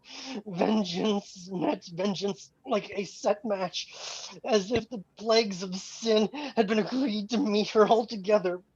But how her fawning partner fell, I reach not unless caught by some spring of his own setting. For on my pain, he never dreamed of dying. The plot was all his own, and he had cunning enough to save himself. But 'tis the property of guilty deeds to draw your wise men downward. Therefore, the wonder ceases. Oh, torment! On guard below there! My lord. Run and meet death then, and cut off time and pain. Behold, my lord, he's run his breast upon a weapon's point.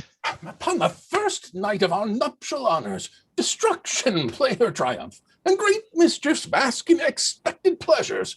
'Tis prodigious. The thing's most fearfully ominous. I like them not. Remove these ruined bodies from our eyes.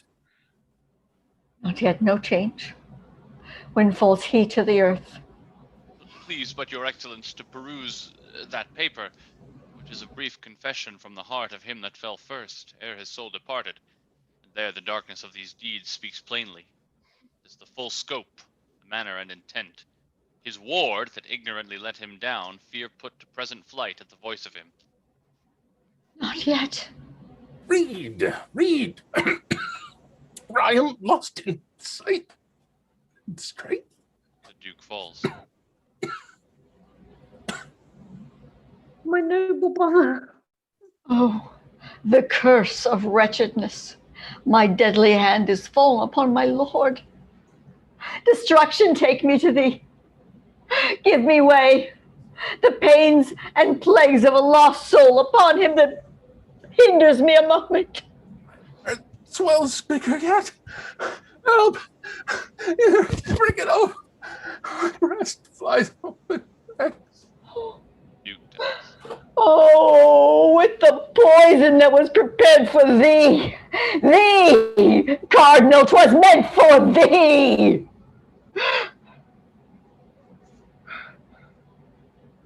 Poor prince. Accursed error. Give me thy last breath. Thou infected bosom enwrapped, two spirits in one poison vapor, thus reward thy murderer, and turn death into a parting kiss. My soul stands ready at my lips, even vexed to stay 1 minute after thee. The dead body of the Duke. The greatest sorrow and astonishment that ever struck for general peace of Florence dwells in this hour. So my desires are satisfied. I feel death's power within me. Oh, thou hast prevailed in something. Cursed poison. Though thy chief force was spent in my lord's bosom. But my deformity in spirit's more foul. A blemished face best fits a leprous soul. What make I here? These are all strangers to me, not known, but by their malice. Now thou art gone, nor do I seek their pities.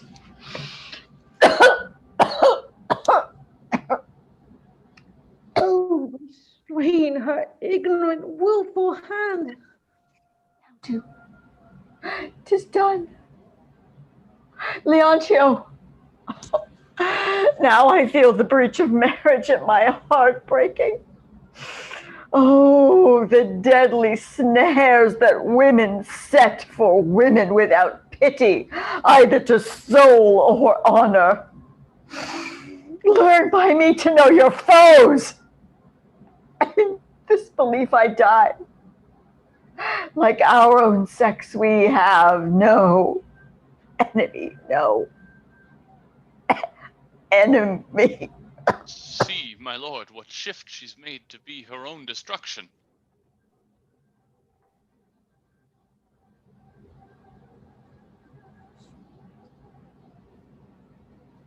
Oh. Pride, greatness, honors, beauty, youth, ambition. You must all down together. There's no help for it. Yet this, my gladness is that I remove, tasting the same death in a cup of love.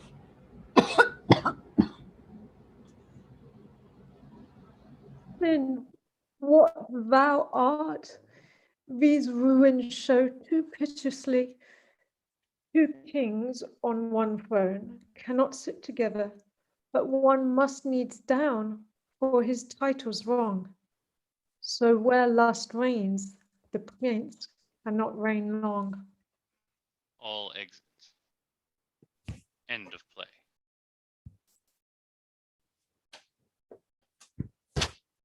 Thank you for joining us for Women Beware Women. A big thanks to our friend, Your Friendly Neighborhood Shakespeare. You can visit him at his website, shakespeareapproves.com, or on Facebook at Shakespeare Approves, Your Friendly Neighborhood Shakespeare. We have links to, I don't think we have links. I don't think I had a chance to post them, but maybe I'll get around to it and post them in the comments of this video. We'd also like to thank all of the actors who volunteered to read with us tonight. Thank you all so very much for joining us on this wild ride.